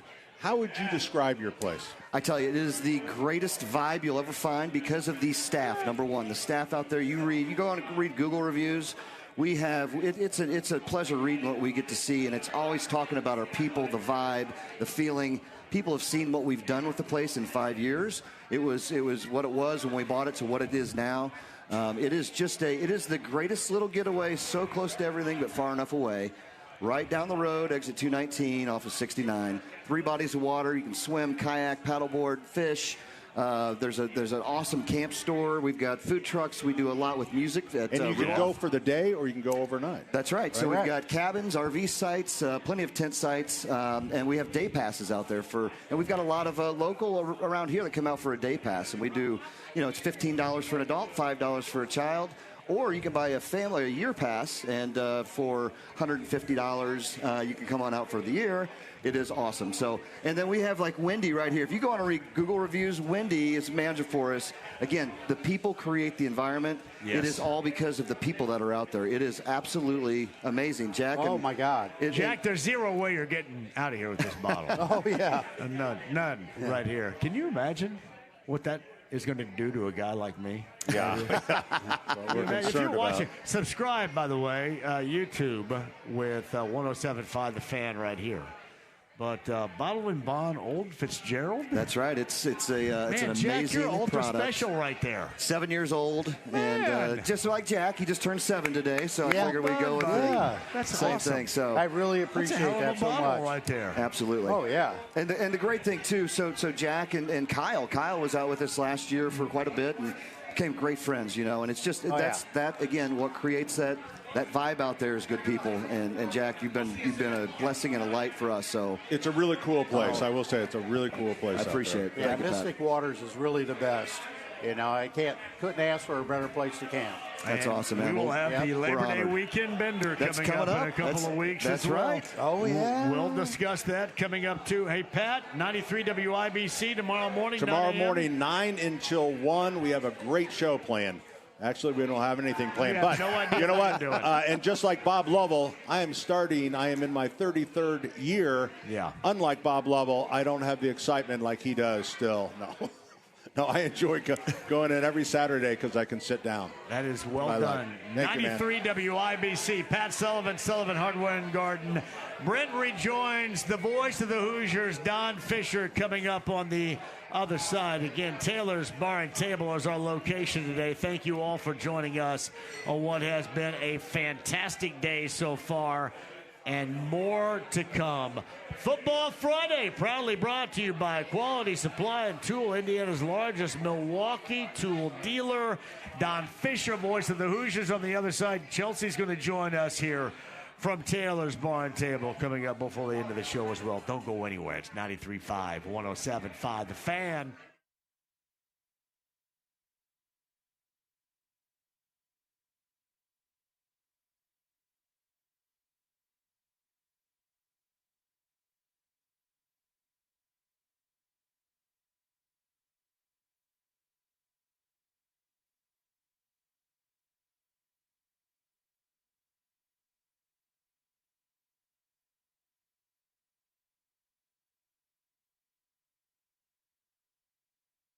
Hey, John, for Big Red Liquors, 100-plus locations, state of Indiana, one near you. I was going to let Brent handle this, but Brent is not here, so I will. Powers the JMV Takeover every Saturday night on B105.7. Tomorrow night, it is a 90s Saturday night, but we'll go ahead and do some whatever for you coming up on the JMV Takeover. And whatever is what we should be talking about in terms of what are the great deals going on right now at Big Red Liquors. I can tell you this because they brought it to me. Cutwater Espresso Martini, you can get that in cans right now. Big Red Liquors, you can treat everybody right. You can find it. Great deals going on at Big Red Liquors. How about High Noon Hard Seltzer with a double shot power? Save big on a variety of flavors and do that right now at Big Red Liquors. Powers the JMV Takeover every Saturday night on B105.7. And to find that location nearest you, it is so easy. BigRedLiquors.com.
The Ride with JMV. And the rags to riches story for Indiana football comes to conclusion. What a football team! 93.5 and 107.5. The Fan. Listen up.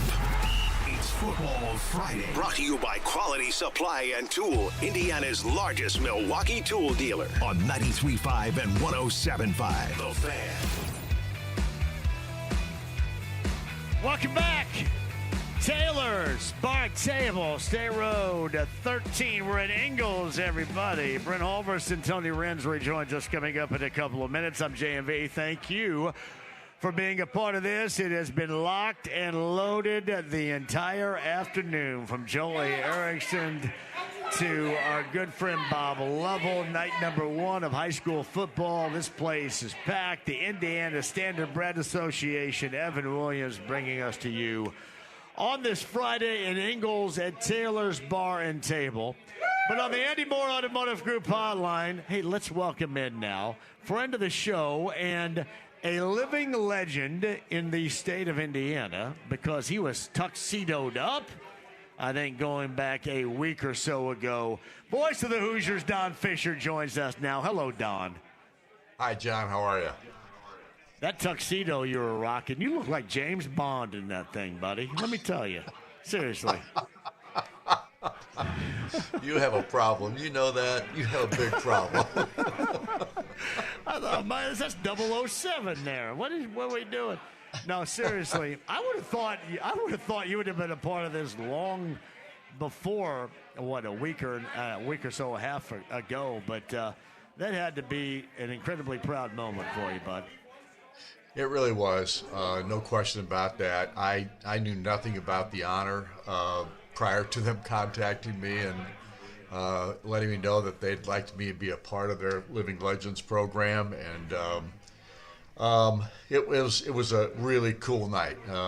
My family was there, or a lot of my family was there. Not all of them, but as many as we could get in. And it was just special. And the people there were phenomenal. You didn't have to do a thing, John. All you had to do was go in and get interviewed. And they taped the interview, and they also taped you giving your final thoughts and thank yous to the people that you wanted to thank. And so basically when you went there and did the program, you just got introduced a couple of times, and then you were allowed to get up on the stage, and they present you with your honor and that kind of thing. And then from that point forward, you went and had dessert and the dinner was, I'm just telling you now, John, you know how you get rubber chicken most of the time when you go to one of those banquet type things? This was like top shelf stuff. I mean, it was a surf and turf type deal, and it was delicious. It was a great night because you didn't have to do anything. You didn't have to get nervous about getting up in front of an audience and that kind of stuff, which I usually do if I'm in front of people. So it was just a special night, and I was really proud to be a part of that. And the people that are in that thing, John, it's amazing. I don't know if you've ever seen a list of it. There aren't very many sports people in it, but there are a ton of people who do things that are much more important than what I do from a play-by-play standpoint. And then you've got the Larry Birds, and you've got the Bob Knights and the John Woodens and Peyton Manning and people like that from a sports perspective, and then people who do so much more in life than what we do. I mean, sure, we entertain people, that kind of thing, but I'm just telling you right now, the people that are in that thing, those are the top-notch people in our country, not just the state of Indiana. My brother, that's you. That is 100% you. That's the reason why you're in there, because you're like exactly what you just described. Your impact alone on so many different generations. You had to think about that, right? When you were being a part of this? And I know you. I know you really well. You don't sit around and think about it, but I do. No. And I do it for you. And it's incredible, Don, the impact you've had on multi-generations, unlike anybody else, truly.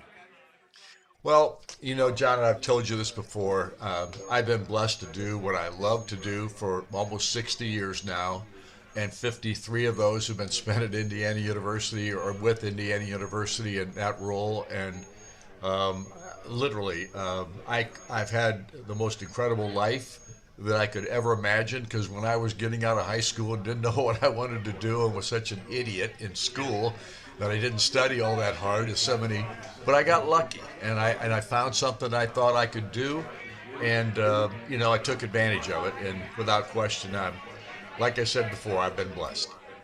That's Don Fisher, voice of the Hoosiers. We are proud to have him on here every Friday on the Andy Moore Automotive Group hotline. Obviously, you're at home right now, so clearly we're not going to our table later on tonight, correct?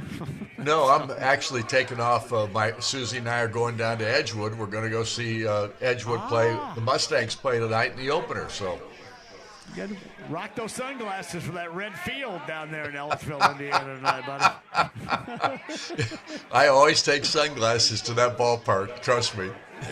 No, it is incredibly rough on the eyeballs, but I get exactly why they're doing it.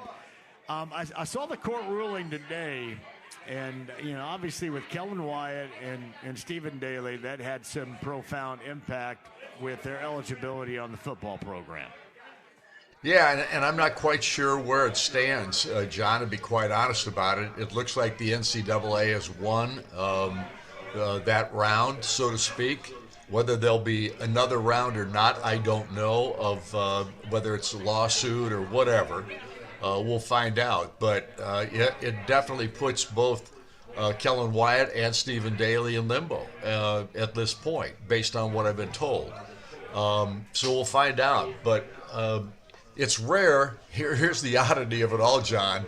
It's rare when the NCAA wins anything anymore when they go to court. I mean, it's right. Amazing that took place and that they ruled in favor of the NCAA. So I guess the NCAA could say we've won one, at least at this point, but whether that will hold or not, I just don't know, because I don't know what, are there more court things involved, that kind of thing. Are they going to file for another injunction of some kind? I don't know. Who knows? Yeah, and again, we have to now, I think, in what we do. By the way, too, Hope Plumbing, Heating and Cooling, proud sponsor of the Don Fisher on Football Friday. Whether you're tackling the issue, big or small, Hope will intercept any problem thrown your way. That is Hope Plumbing with us. We have to become, I think, at this point in our careers, I guess, Don, kind of like lawyers, don't we, to try to figure all this out? And that's what's a little bit maddening to it all. That's why, John, I should have gone to college and I should have got some kind of a degree because I'm the last person you want to ask about what the ruling's all about and all that kind of stuff, because it's too complicated for the lack of intelligence that I have in regard to doing all this stuff. But I do know this, John. I hate the idea that if there's going to be an eligibility issue, and those two guys, really have a year of eligibility remaining if it was the 5-year rule, I hate that they're not going to get that opportunity, especially when they came back, started getting dressed for practice, went out to practice, those kinds of things, and now they're back in a position where you just don't know what's going to happen again. Well, we're not going to get deep into it because Sam Alexis on the basketball team is still eligible because he did something different in this case, and I'm assuming that there's going to be some kind of a lawyer and maneuver made by these specific two IU football players coming up here in the not-so-distant future. But, Don, let's get to those that are eligible and this football team right now defending a national championship. From the practice and the workouts you have seen, what's this group look like compared to, for example, last year's team? Well, and I've been down to about 6 practices thus far. I have been totally impressed with what I've seen. I think the transfer portal, once again, was taken advantage of by Kurt Cignetti, who is incredibly smart about who he brings onto the squad, who he brings to the university, and what talent they possess, the experience that they've had, all those kinds of things. I think this team I think they've got a chance to be better, John, than what they were a year ago. I really do. I think this is a football team, especially on the defensive side, even without Wyatt and Daly, if they don't get to play, they still have all the tools that they need to be terrific on the defensive side of the football. And they have Brian Haynes, who I think may be the best defensive coordinator in the country. At least you could certainly make that argument. And of course, they tried to keep, or Kurt Cignetti kept him. Obviously, gave him a big raise. He is one of the smartest defensive guys I've ever been around. He is tremendously aggressive, and on top of that, he's so innovative with what he does. And he's kind of like Cignetti. I think he must watch a ton of film every single week, just based on who they're going to play and so on. And then figures out how to, weaken that ball club with what they do defensively. So it's going to be, I think it's going to be a great season again for Indiana. I think they've got another chance to win a national championship if they can, if they've got all the right tools and all the new faces coming in have all bought in. And I think that's probably the case, because if it wasn't, they probably wouldn't be on the roster right now. So it's going to be exciting, John. I think the Hoover kid, Josh Hoover, the quarterback, I think he's going to be terrific. And think about this, John. The other thing that's impressive about Kurt Cignetti, all of his quarterbacks over the last, I think, 7 years now have been either the player of the year in their league or a first-team All-Stater or All-American, that kind of thing. It's amazing what he does with quarterbacks, in addition to Tino Santeri, who is back with the program this year. Tino, of course, went to UCLA for a year and got let go in that thing that took place last year. And Tino came back because the quarterback coach that they hired a year ago went to Tampa Bay. So you've got Tino back, and he was with Cignetti for like 5 or 6 years prior to that. So you know what? It's all falling into place once again, and I can't wait for the season to start. Don Fisher joins us. He's on the Andy Moore Automotive Group hotline. The one thing that stands out to me is what you told me about prior to the start of last year, both sides of the line, offensive line and defensive line. You said to me when we were hanging out on a Friday night that it's unlike any line that you have ever seen as far as talent level. And this would appear to be the equivalent of a year ago. You're absolutely right about that. And I think most of the time, that's the translation. Obviously, Josh Hoover at quarterback is a big deal. But I think most of the time, that's the translation we're thinking about. What do you have on the offensive line and the defensive line? And at least right now, it looks like this is elite level stuff. There's no question, John. This is a deeper offensive line than they were last year. They've got some really key contributors back. Bray Lynch, of course, who was a guard last year. Now he's the center. Drew Evans is back and healthy. Carter Smith is back and healthy. On the right side, Ademoli Ajadi is back, and he, of course, is a younger player in the offensive line, but has really played well when he got his opportunities last year, and now he's in a starting role. Probably the biggest question mark on the offensive line is the tight end, because coming into the season, they had all young guys, and we had a couple that didn't get much spring practice in because of injury. Brock Schott being one of those kids, a redshirt freshman who was at Miami last year, and he comes to Indiana now, and I don't think there's any question his talent level is every bit what we have seen from some of the other tight ends at IU. The only thing he lacks is the experience in what we saw last year in Nowakowski and the year before in Zach Horton. So you've got a complete offensive line with depth now, more depth than they've had in the past. A bunch of guys that are no names at this point, but will be during the season, especially if there are any injuries. It's just a deeper football team in the offensive line, and the defensive line is the same scenario. 2 starters from Kansas State. Both those guys will be excellent, in addition to Daly and Wyatt, if in fact they get a chance to play. And then at the linebacking core, even though they lost Aiden Fisher, a tremendous player, as everybody knows, and what he did for the program. But you've got Isaiah Jones and Elijah Hardy that are key contributors last season will be the starters this year, and they're getting depth in the linebacking core as well, with guys who have been there for a couple of years, been playing on special teams, and haven't really gotten their opportunity like some of these other guys. But it's going to be fun to watch, and I think the defensive backfield, I'll tell you what, Jamari Sharp last year came into his own, and now he's taken over for D'Angelo Pons. And if there was one guy that you could say, can they match up with D'Angelo Pons type player this year, that'll be the question everybody's asking. But I think Jamari Sharp is going to fill that role and fill it well. Yeah, it's Don Fisher here every Friday, proud sponsor Hope Plumbing, Heating, and Cooling here with his appearance on the show. Whether you're tackling an issue, big or small, Hope will intercept any problem thrown your way. All right, Black and Hemby a year ago, so good, so efficient from the backfield. What's been your impression on Turbo Richard? A year ago, 749, that's almost 5.5 per carry, and 9 touchdowns with Boston College. What's been your impression on Turbo Richard out of the backfield for IU so far in practice? He's been great. In fact, I think he's looked like may get the starting call. But he is one of 3 guys, John, that in that running back field they're all kind of the same guy. Turbo's probably the smaller of the 3. Kobe Martin, of course, who played the last couple of years now in a backup role, is getting his opportunity and has looked tremendous. And Lee Beebe, who got hurt last year, I think in the second or third game of the season.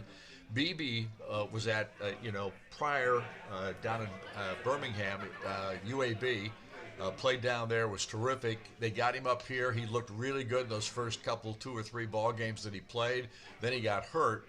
And he looks just like he and Kobe Martin look identical, and they're 28 and 29, which is going to cause me problems on the football field, just recognizing which is which. The one thing, there are dreadlocks involved there for Lee Beebe, so that'll be about the only way I can tell them apart, because they look so much alike out there with very close to the same number. So, but those 3 guys, and Richard is, even though he's the smaller of the 3, he is incredibly quick and very strong for a young guy that's not all that big, and it's going to be fun to watch all 3 of those guys play.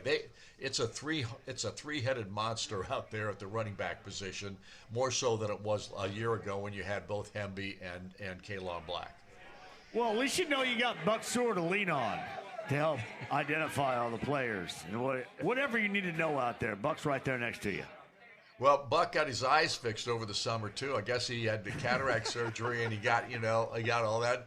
So he is really excited. We played golf like a week ago Tuesday, and he was telling me what great eyesight he has now, and he'll be able to get everybody right for a change. Oh my goodness, that is so. So, by the way, too, later on in the fall, we have a live show in Bloomington here. And we're going to be there for, I believe, at Yogi's, I believe, is where we're going to be in Bloomington. So you guys have to come by. Well, we literally, that's where our coaches' shows are going to be this year, is at Yogi's. So we'll be quite familiar with that location. All right, so you got Springs Valley tonight? Is that what the Fighting Scott Fishers have of Edgewood? They do. They have Springs Valley tonight. I guess I don't know how good Springs Valley was last year. I think they were a decent football team. I don't know if they're still as good as they were a year ago. Generally, I think they've got a pretty good football program. So in the class that Edgewood's in, it's going to be an interesting ball game. It'll be, I hope, a really successful start for Scott Fisher and his football program. I know they've been dealing with, I know a lot of their kids and families been dealing with the high water down there as well. By the way, Springs Valley is number 1 in 1A to start this season. Yeah. I know they're pretty good. They're a 1A team. I think they could be a challenge in this ball game. It'll be a tougher game than Mitchell has been the last few years.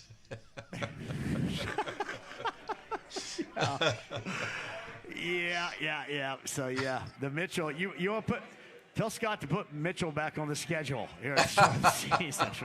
Yeah, can you not take a hint from the college football now, where you play 3 really nobodies at the beginning of the season and get your record started nicely? That's not the way Scott's doing it. Don, I love this too. And you bring up the scheduling and Kurt Cignetti and IU. I love it because I never thought I'd be in a position where everybody's complaining about IU scheduling. This is great. And here's part of the thing. Kurt Cignetti is going by a protocol that he has lived by since he's been a coach. And it's worked so well. Why would you ever go against what he has done? His belief, his protocol, his process. That's what's crazy to me. Everybody's asking him and them to do that. Why would you ever do that? That'd be my question too, John, because look what this guy did in 2 seasons at Indiana University, the losingest Division I program in the country at that time, and he has taken a team 11-2. Now all of a sudden they're 16-0 and won a national championship in year 2. If you question anything that guy does right now, you're an idiot. And there are several of them out there, just so you know. Oh my, we are chock full of idiots, Don. There's no doubt about that. All right, well, hey, you and Susie get on the road for Ellisville, and we'll do this every Friday. It's great to have you back. Congratulations on the living legend honor here in the state of Indiana. Well deserved of that. When you guys are good to go for our table again with Joe and Ginger and everybody, let me know. Okay, pal? Al, we'll do it, John. Thanks so much for having me. You got Don Fisher, voice of the Hoosiers right there. The Andy Moore Automotive Group hotline. Taylor's Bar and Table is our location. I know we got a lot more to do right here. Brent Overson rejoins us right now. Absolutely. Don Fisher, just awesome to even just to hear that voice. You know, I've been listening to it for 50 years, you know. I mean, he and his wife Susie watch me drink a lot. They do. I drink a lot. They sit there and they'll have dinner, and my dinner's drinking. Liquid courage, right? Liquid drinking. There we go. Yeah, I love liquid it. drinking. Absolutely. And Tony Renz, too, from the Indiana Standard Bread Association, also here. Pal, you all right? I'm good. You know, 2 things off of that.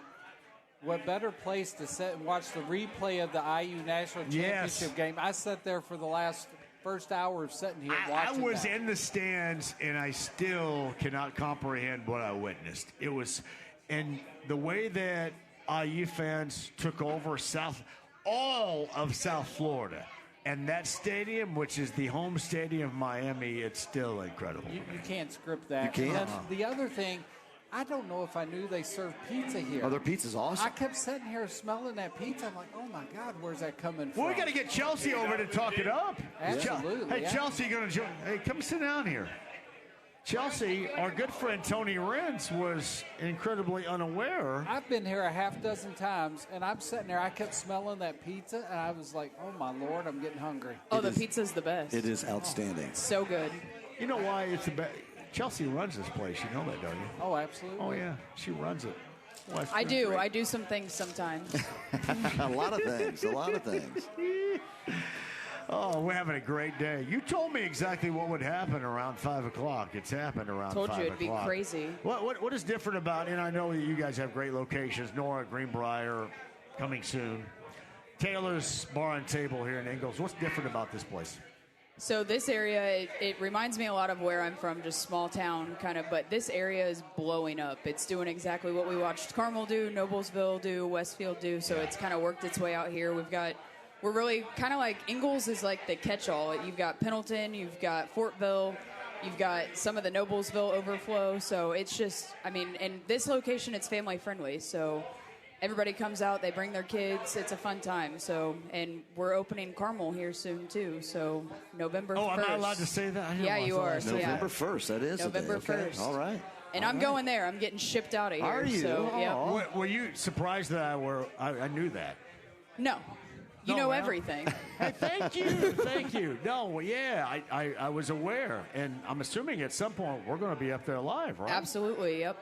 Man, that is awesome. Where at in Carmel is that going to be? So, like 116th and Rangeline area, right behind that Graders. So. Right up there. That's great. We'll have to do something up there to kind of kick off, and then she's going to be up there. Now, we've got to go follow her. Absolutely. Yeah, right? I mean, not only, Chelsea, your knowledge on football, too. I still look back, and we had a lot of fun doing some shows together. Oh, yeah. Looking forward to, we'll have to maybe try to get something going on this year. Maybe it's a later spot we look at, too, John. But, no, definitely looking forward to it. And what you have done and brought here, have done for the Taylor's group. I mean, Clinton and Kyle, I mean, just some great guys, but you keep it all together. So I see why they're wanting you to go open it up, because if you start great right off the bat, great things happen. She is awesome. Your guys' checks are in the mail, by the way. Thank you for making me sound good. I appreciate That's a damn good thing, let me tell you. All right, Chelsea, Tony, and Brent, I'm John. We'll hang out for a second. Let's take a break, and we'll come back. We have plenty of time on the other side to talk it up. We are at Taylor's Bar and Table. We're in Ingalls off of State Road 13. We would love to see you up here right now. We're going to hang out for a while, no doubt about that. Having a great time so far and talking about a lot of what you want to talk about. And it's Football Friday here on The Fan, proudly brought to you by Quality Supply and Tool, Indiana's largest Milwaukee tool dealer. All right. Quick one. We'll take a break and come back. Tomorrow morning, 10 a.m., Colts pregame huddle. I will start that with you. 10 a.m., touchdown town. Preseason game 2, Falcons and the Colts. That and more, and our friends will rejoin coming up on the other side. Don't go anywhere. It's 93.5 and 107.5 The Fan.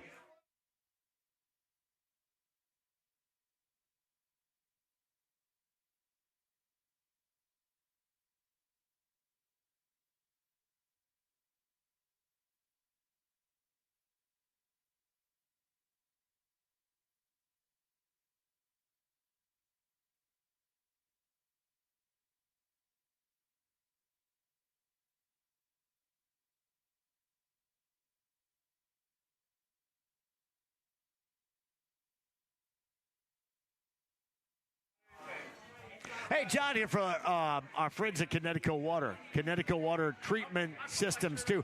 That is Joe to make sure you are good with your in-home water system. What you need to do is sign up, Connecticut.com, and get that free in-home water test.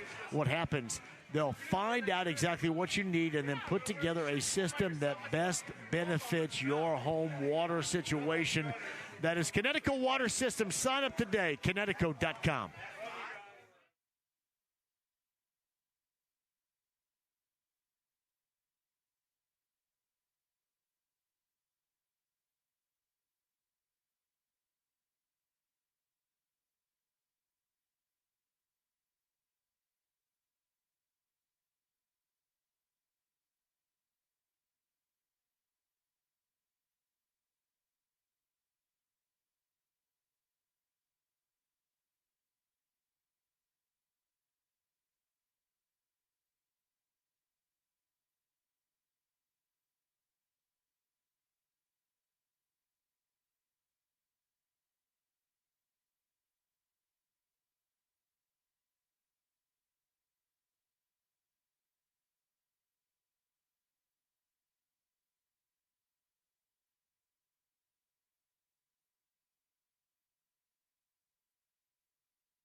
Hey, John here for Andy Moore, Buick GMC, 131st State Road 37. That is in Fishers. His name is Eric Wilson. Eric Wilson is going to help you out on such a variety of levels right here.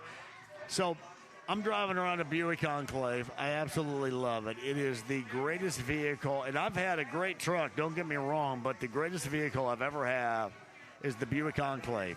A variety of styles. Here's the thing. They're going to find a style that's going to fit your budget and your family, and you're going to dig it. I promise you. Andy Moore Buick GMC will get you set. The inventory to roll off right then and right there. The incentives to buy, that's like a big old coupon to help you save. And they're going to give you the service after the sale. Don't go anyplace else. Hassle-free at Andy Moore Buick GMC. Tell them I sent you. 131st State Road 37 in Fishers.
The Ride with JMV. I love winning, man. I love winning. You hear what I'm saying? It's like better than losing. 93.5 and 107.5. The Fan. You've been waiting all week. So have we. It's Football Friday. Brought to you by Quality Supply and Tool, Indiana's largest Milwaukee tool dealer. On 93.5 and 107.5. The Fan. I hope you guys have enjoyed this show, and this further will explain to you why it's important to join these shows that we have right here, like at Taylor's Bar and Table off of State Road 1. Why did I keep wanting to say 113 here? State Road 13, where between LaPel and Fortville, right here off of I-69. Brent Halverson of Heaven Hill Distillery. Evan Williams brings us to you. Tony Renz had to bail of the Indiana Standard Bread Association. That was awesome. And Chelsea is here because she runs Taylor's Bar and Table.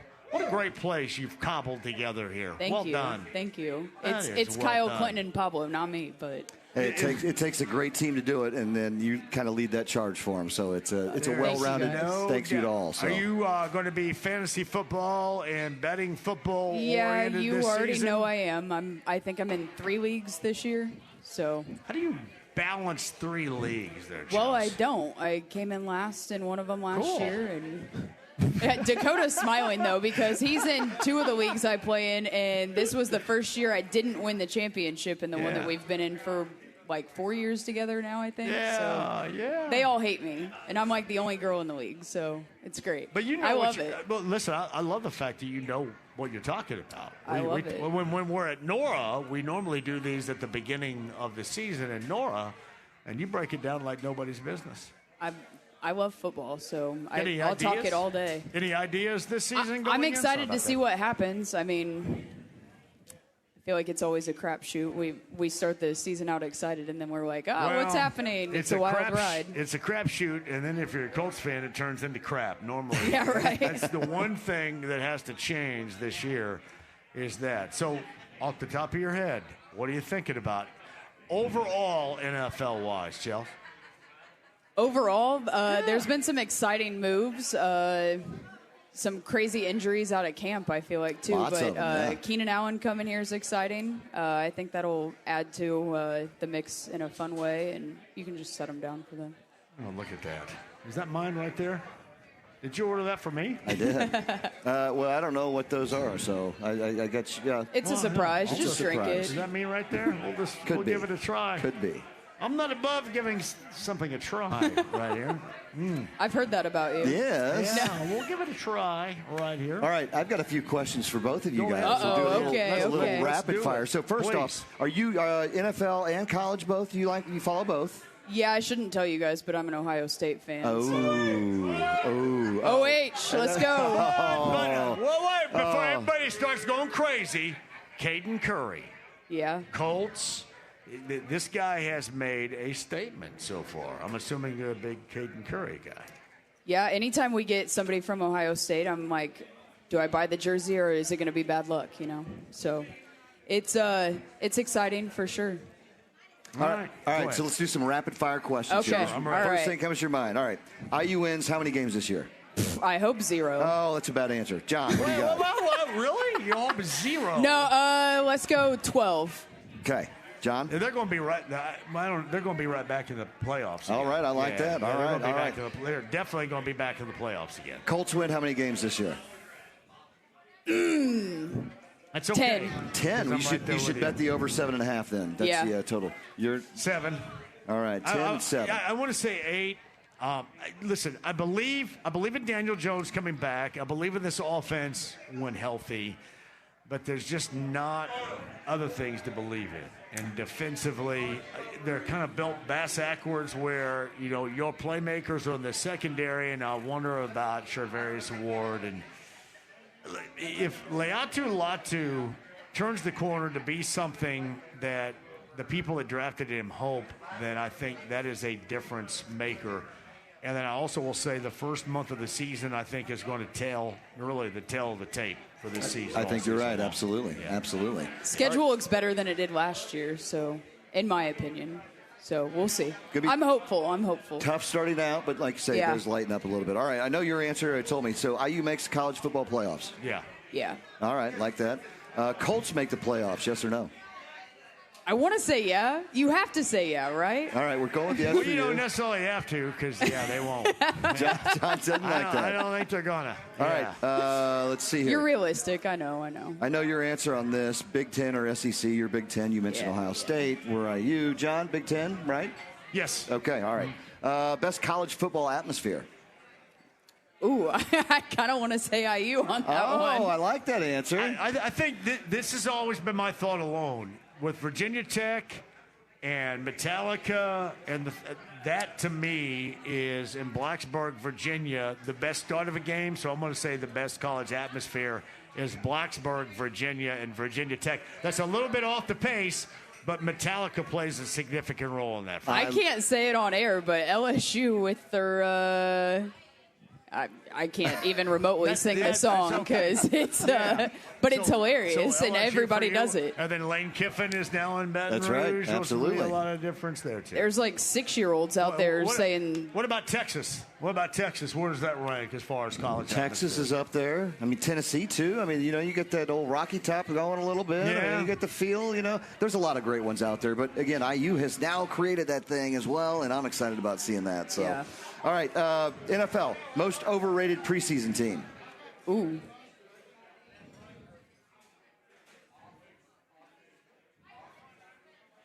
All right. John? Yes. You want me to go right here? You go. I'm going to go with the Kansas City Chiefs, the team the Colts will see in week number 2. There's a lot said about them, and I think I have a lot more question marks. And you got a banged up Mahomes. You got an old. Well, here's the other thing. Litzy's going to be all pissy at me right here, but I think the Bengals are not too far behind there. as far as most overrated, because there's a have to right there. There's a have to with Joe Burrow and the Bengals. So I would lock them into the overrated category right now until further notice. I haven't gotten to watch a whole lot of preseason. I've been working a lot, but I will say everybody was freaking out about San Francisco's defense, and I just don't see it. So. All right. NFL player under the most pressure.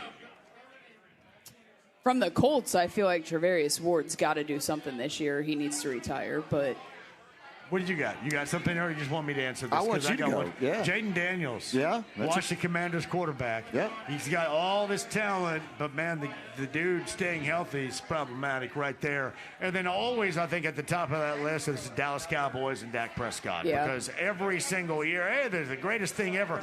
By the way, Dallas is going to be here, and I've heard a lot of people, a lot of Colts fans are already on the market with their tickets trying to sell those to Cowboy fans that are going to be willing to pay. So the start of the season for the Cowboys will probably dictate exactly what that Colts game looks like with the Cowboys in mind later on in the season. See what Caleb Downs does. All right, now we're going to switch it over to a little food question, and then we're going to really rely on you because I know your answer is cottage cheese. But what's the best tailgate food? Wings. Cantaloupe. Cantaloupe and cottage cheese. They both work. All right. Saturday college football or NFL Sunday? Ooh, it's always going to be NFL Sunday for me. Same here. All right. Right. Now the best one. Bourbon or tequila for an IU game? When I was drinking, I always drank tequila, so it's always going to be tequila for me. My God, it's always, I don't care what the younger generation says. For me, it's always brown water. Always brown water. Always brown water, pal, and the bourbon right there, everybody. All right, Thank you. Just a few fun questions there, so appreciate that. Yeah, Absolutely. always the brown water. Hey, Chelsea, before we hit a break here, tell us about Taylor's Bar and Table in Ingalls. So Taylor's Bar and Table in Ingalls, it's family-friendly at this location on the northwest side of town. Those are both bars, so that was what makes this one a little bit different. It's kind of out in the middle of nowhere, but the area is blowing up. I mean, there's houses going in left and right, so every week we see all kinds of new people. The pizza at this location specifically, it's some of the best. It really is. So there's not a bad thing on the menu. The atmosphere in here, I mean, you guys see it on a Friday. It's a lot of fun. There's always something going on in this community, too. So it's, very small town feel, but it's huge. So, you run into your neighbors in here, too. But it's just a good time in here. It feels like everybody knows each other, even though this location is so much bigger than the other two. So. That is the awesome Chelsea. Thanks for having us back. Hey, we're excited. As soon as Carmel opens, you gotta come out there too. Well, that'd be off a range line. We can't wait for Carmel as well. Thanks, Chelsea. We'll have to get another shoe bet going too. Oh, that's right. I'm assuming we'll probably be at Nora here at the start of the season. I'll be there too. Yep. So you got that right. Hey, see you guys. Appreciate that. We'll come back with Brent, Chelsea. Thank you guys. Thanks, Chelsea. Thank Final you. time, Taylor's Bar and Table on a Friday. Thank you all for joining us. 93.5, 107.5, The Fan.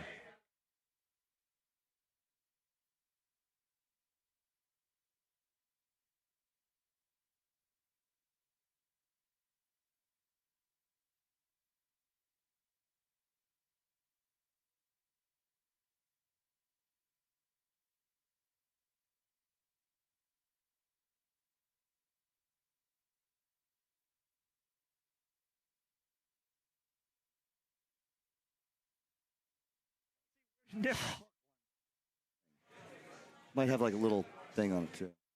John here for the District Tap. That's Brent. I'm John. We're talking to Michael and my friends at the District Tap downtown. All right, so night number 2 of Garth, right? You want to post up there and then post game it up there with the damn good food, the happy hour specials, before you go blame it on your roots because you showed up in boots. Seriously. Downtown, the District Tap location. North side, Clearwater Crossing if you want to stay out of downtown. And ask for Sammy at the Clearwater Crossing location. The server, the tender, awesome, and Sammy on the north side, the District Tap. Drink specials, that damn good food. You've got live music and more. To find out, you can check it out online, thedistricttap.com.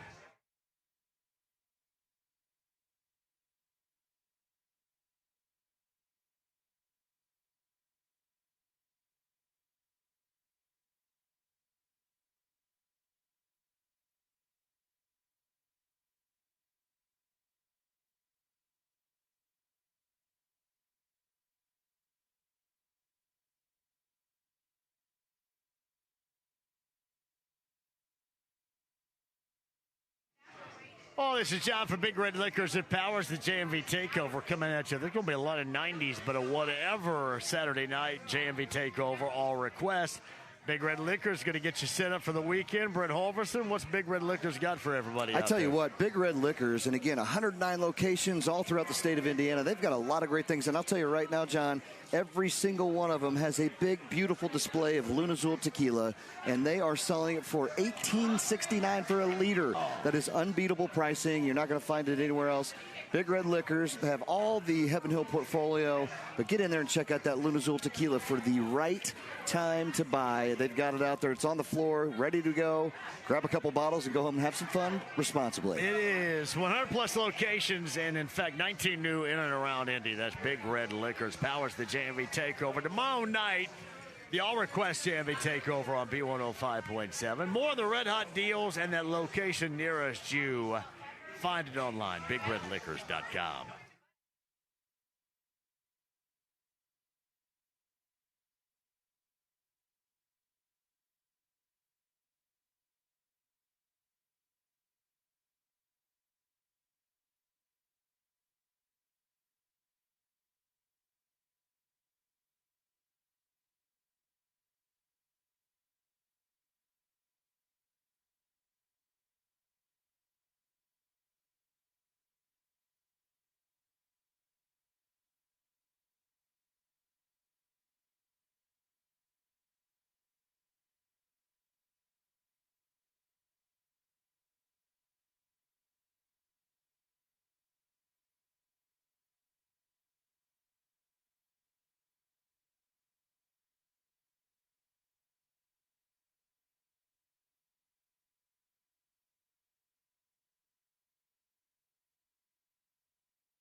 The Ride with JMV. Are you kidding? You think I'd join this crummy snobatorium? But this whole place sucks. That's right, it sucks. 93.5 and 107.5. The Fan. Game day starts now. It's Football Friday. Brought to you by Quality Supply and Tool, Indiana's largest Milwaukee tool dealer. On 93.5 and 107.5. The Fan. Yeah, welcome back to Tavern Tour Stop. Past us at Taylor's Bar and Table. State Road 13. We're between Fortville and Lapel. And this reminder, too, families still dealing with the flooding devastation of a week ago. Us here at Radio 1 Indy, Fox 59 and CBS 4 joining the American Red Cross for disaster relief for those affected by the flood. Your donation can help supply safe shelter, meals, emergency supplies, and so much more. 1075thefan.com to go find out more about that today. All right, text line. Here's your opportunity. According to Caleb, we're talking Kansas and Deep Purple on Monday night. Everwise Amphitheater, number 9 on the text line, 317-239-1070. Kansas and Deep Purple. Hey, don't disappoint me. Get it going. 317-239-1070 right now for those tickets. Brent Holverson rejoins. We got stuff coming up too, don't we, pal? We do, my friend. This is really the start of what we're going to have for the upcoming 3-4 months, John, and looking forward to it. So great show today here at Taylor's Bar and Table in Ingalls. Awesome time, awesome crowd. Always fun to be back with these guys. But coming up for our 4th annual, we'll be at Mystic Waters Campground for the Labor Day weekend bender. Yes, we will. We will have a show there Friday from 3 to 6. We're going to have some great food out there. There's going to be some great Heaven Hill cocktails out there, and they're full cocktails out there, so come on out. We're also going to have some other beers, RTDs, and things out there for people. That is going to be free. If you mention JMV when you get there, you get in free from 3 to 5 or just before that. After 5 o'clock, it's 5 after 5. We've got a band that night from 7 to 12. And then Saturday, September 6th, will be the JMV Takeover, a live all request. Again, 4th year in a row, from 6 p.m. till 12 a.m. So come on out to Mystic Waters Campground, exit 219 off of I-69, just 5 miles north of where we're at right now, John. And then that Thursday, right after that, Thursday, September 10th, we will be kicking off the 10th season of our Evan Williams Locks and Lunazul Tequila Shots. And we are going to be at Joe's Grill in Castleton on Thursday, September 10th. So get on out and see us, and we'll be out somewhere every Thursday from there on out. We'll announce the next upcoming show at the show we're at that day.